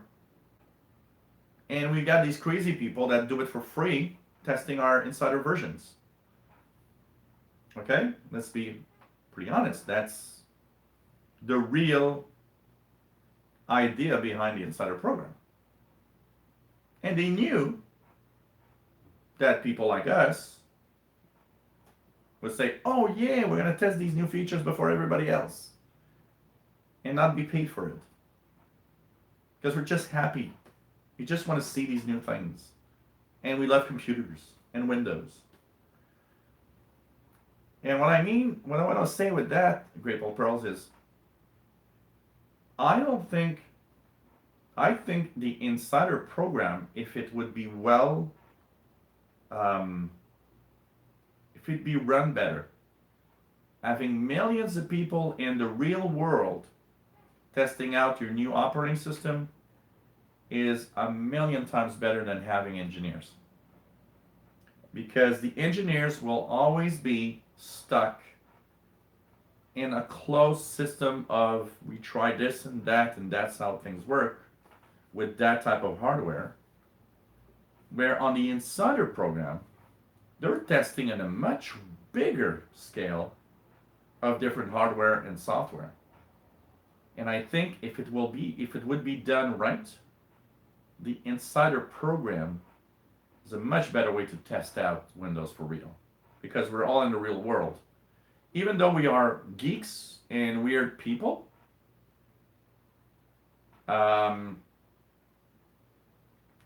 it's still so much better to test it on millions of computers, different hardware, different software, different configurations. You have a better idea of what works and not. So, you know.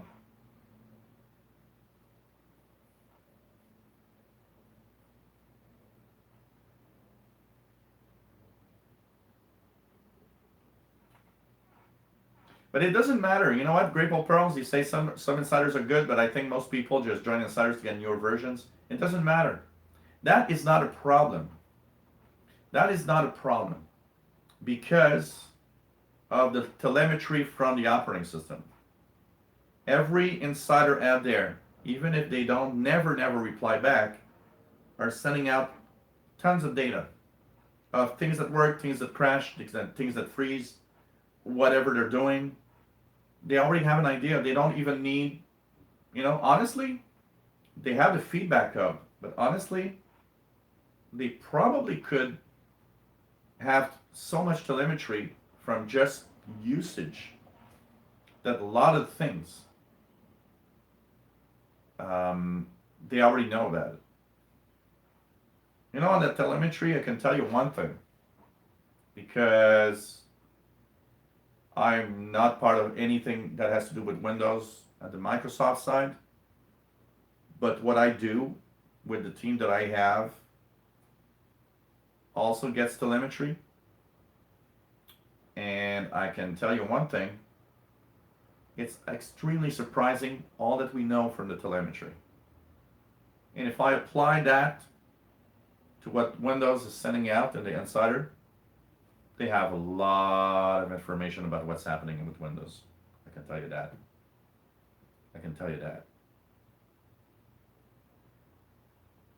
So what I think is they don't need to hire new engineers. They need to have the insider information in a better way, honestly.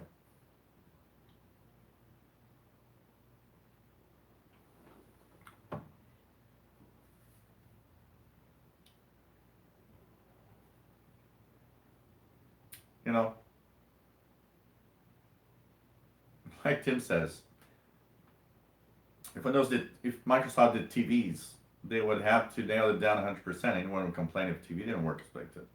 Look at today's smart TVs. Imagine if your smart TV gets an update and it actually screws up your TV.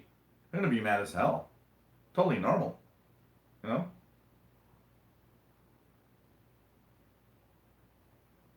just crazy.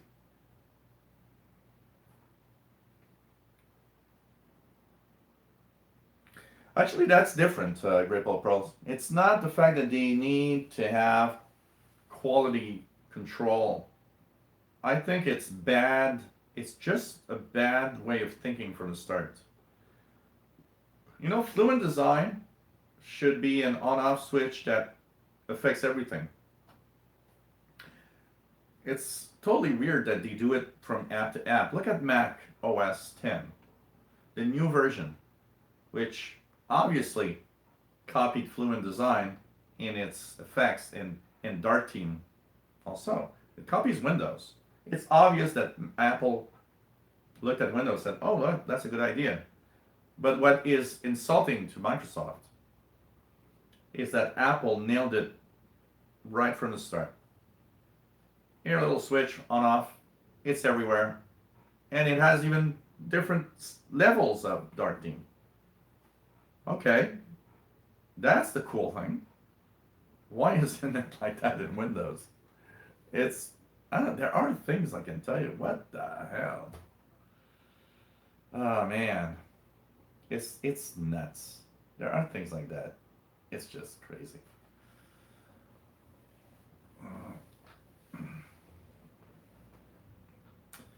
Keijo Hutty, World Radio TV Handbook on the shelf. Yeah, absolutely. Yes, I am a radio listener. Absolutely. I am a radio man. Absolutely, Patrick.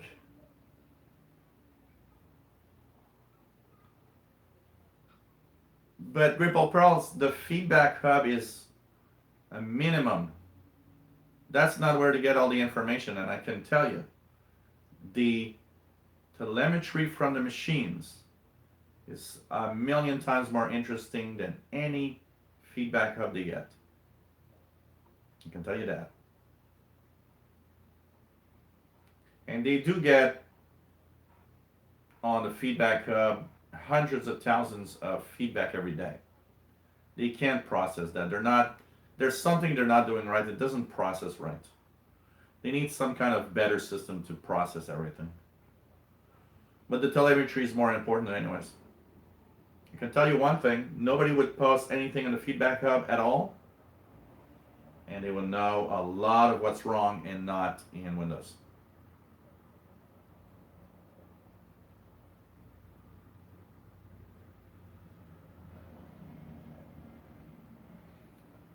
That's the general problem at Microsoft, Ripple Pearls. The biggest issue at Microsoft, and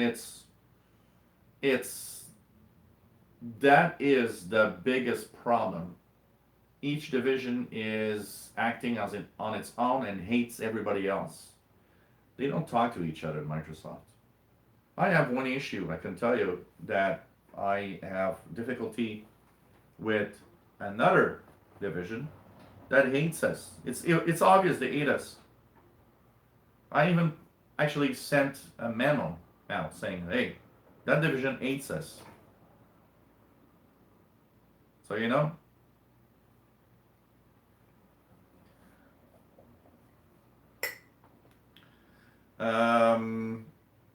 I can tell you that Microsoft employees do rant quite a lot. I do. The problem is up to where the ranting goes.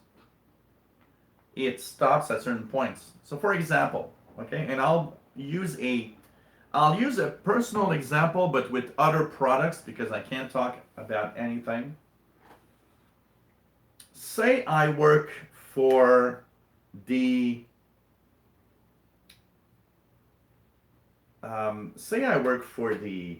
Windows department on Microsoft Edge. So I'm one of the guys that's on the Edge team I complained to another department of the Windows team that, oh, by the way, it's because Windows Defender has an issue and we need to fix things, because if Windows Defender would act in this way, we could do in Edge that other thing and it would be cool. Problem is, it looks nice. Oh, yes, we should. No, the Windows Defender team is going to answer back, well, duh, it works like that, and we're not going to change our code here because that would require this or that, and it's impossible, and I don't think it's a good idea, and that's it. So this team rants that team doesn't listen to anything, and that team rants that this team is annoying because they're asking for things.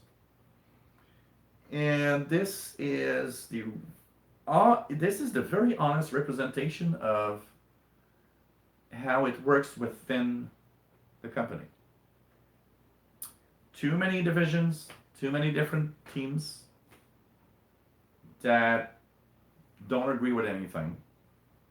Gives you products and services that aren't always very interesting and are buggy and are bad or are not thought of correctly, or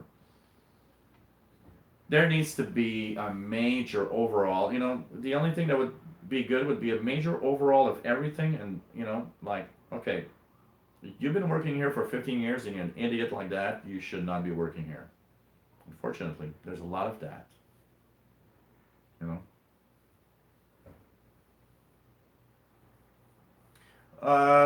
That's not true, Grateful Pearls. They answer to everybody. They don't answer to a insider more than they answer a regular, everyday folk that has a question, a problem. That I can really, really tell you.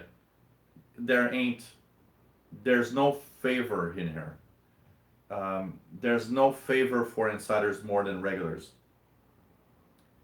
What you are facing there is not that they favor the insiders. What you're facing is the general feedback hub problem of they don't answer 90% of what's in there. That's very different.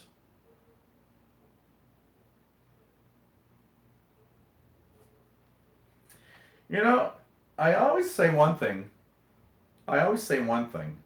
with big companies like Microsoft. So I think we can all agree, whatever country we live in, we all rant against our governments.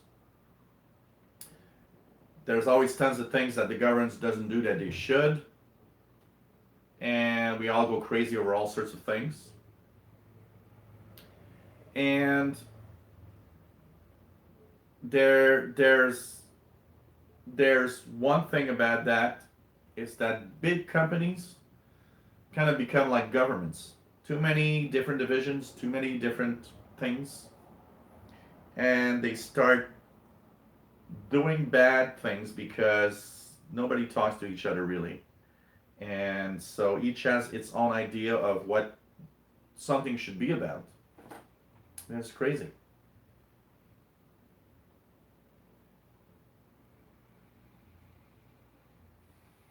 Yeah, kind of too many Chiefs versus Indians. It's it's understandable. When you get really big, you need to divide everything into different troops. You gotta, but it's gotta stay clean and work well together. That team needs to work well with that team and that other team to agree upon things so that it works. It's crazy. There are too many versions of Windows. Yes. There should be, honestly, at most, Windows 10 Home, Windows 10 Pro, Windows 10 Business. At most. And even there, I would probably say Windows 10 Home for regular users, Windows 10 Pro for businesses. Just keep it like that. That's it. 2 versions. And nothing else. Just crazy.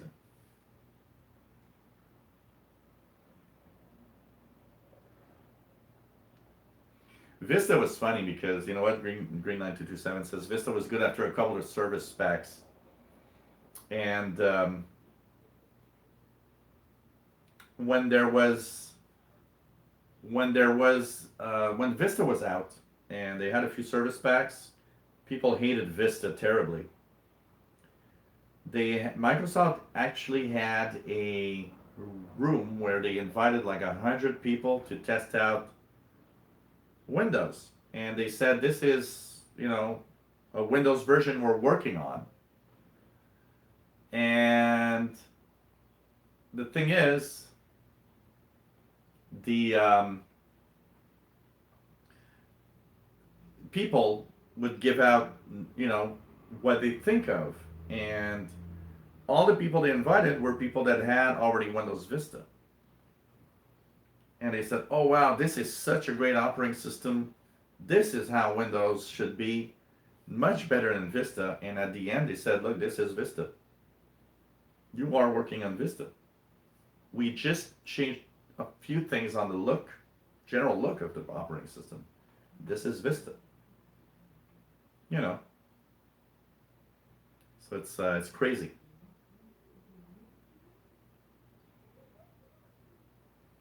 Tim Robinson,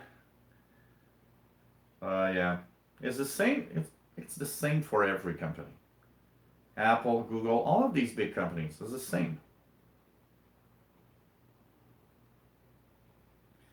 Well, that person, Grateful Pearls, is Satya Nadella. He oversees everything. It's just that, I don't know.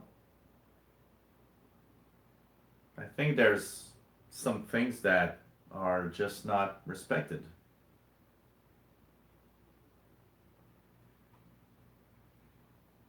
I hated Vista, not as, you know, the OS in general. If you had a decent computer, it actually ran well. What I hated about Vista was some of the little quirks and weird things that you know, when you would go and fix a computer. And one of the biggest problems with Vista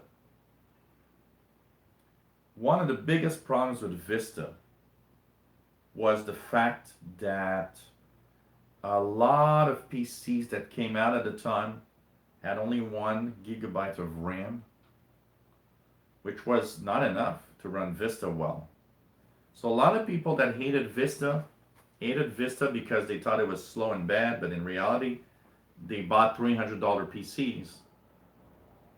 You know, that's the other rant we got to be careful with an operating system, because I've seen that a lot.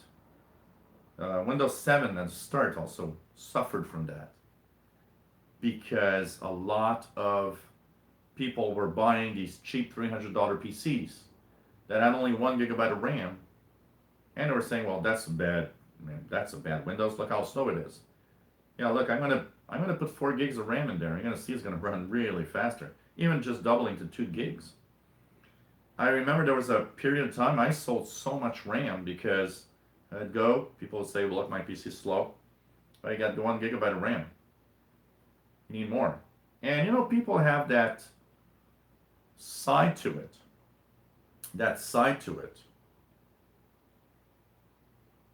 That they look at you and it's like, well, you're the tech guy, you just want to sell stuff. And what I would always say is, look, we're going to shut down the PC. I've got test RAM in my bag. I'm going to add 2 gigabytes. So I'll have 3 gigabytes instead of 1. We're going to boot it up, and you're going to use it for 10 minutes. And they would look at it and say, wow, this is so fast. And I would say, here, you got more RAM. It changes everything. And that's how I would convince them, yeah, you just need RAM. The computer's fine. Just not enough memory.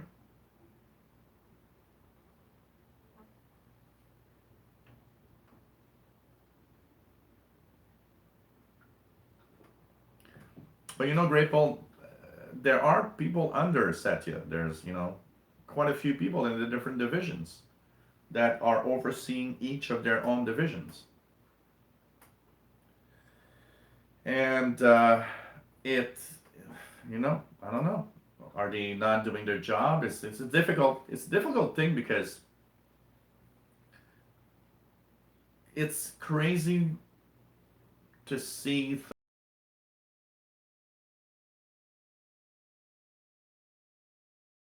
nuts. There are so many decisions at Microsoft that you just look and realize, really? Really? You're gonna do that? Really? Come on. And you just can't believe it. And you're like, okay. And I don't know. I don't know. It's just crazy. Wood Beast on YouTube. Nice to have you here. How's everybody? And so, anyways, there are different structures and different things, and it's nuts. It's just nuts sometimes.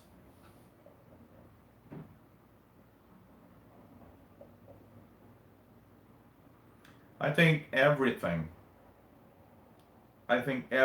should be at 2 versions. That's it. There should be a consumer version, a business version, that's it. Nothing more. I honestly think 2 versions of Windows would be enough. I always think that it's nuts that they have so many versions. Honestly. No, I don't have Microsoft stock. They're going high. They're soon to be a $1 trillion company in value. It's crazy.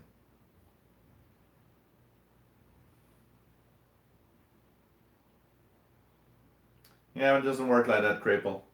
And there's no standard because each division wants its own thing. A Venture Elect, if they have you here. Yeah, 2 versions enough. Consumer, business. Just call it consumer and business. Everything that's a business, that's education, that's not anything that's not a consumer. Business. Consumer version. You gotta have the least amount of versions. It's much simpler.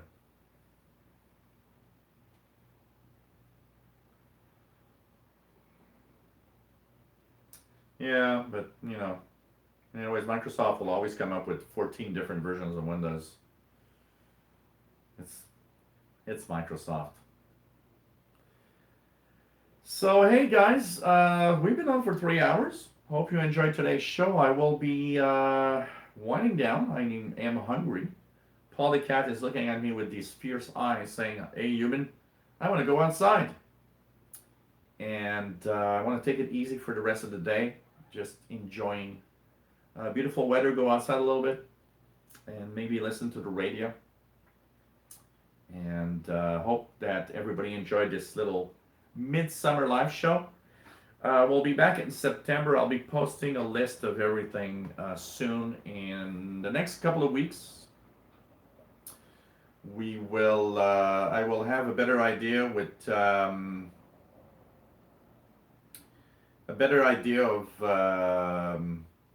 what the live shows are going to be like for September. So we are back in September with all sorts of things. And we will check it out. So in September, just to give you guys an idea, this tech show is going to come back in a different form probably. I will have some form of the Insider show also. I will have my radio shows, and I will have a new show called Anything Goes on the Easy Computer Fixes channel. So you guys hang on for that. No official date yet, but in September we're coming back with all of that. So hope you guys are enjoying. So take care, everybody. Love you all. Stay safe, and we'll be back in September. And I hope everybody enjoyed today's show. So, who am I my right shoulder. Yes, what about my shelf on the right shoulder? So take care, everybody. Love you all. And is it pulling apart? Not that I know of.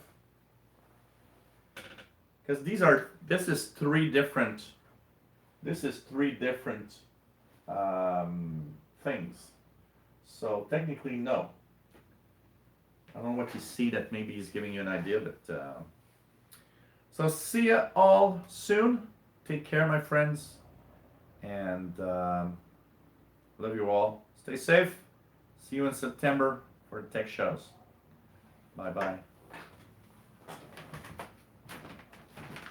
Gotta go up to stop. Bye bye, everyone.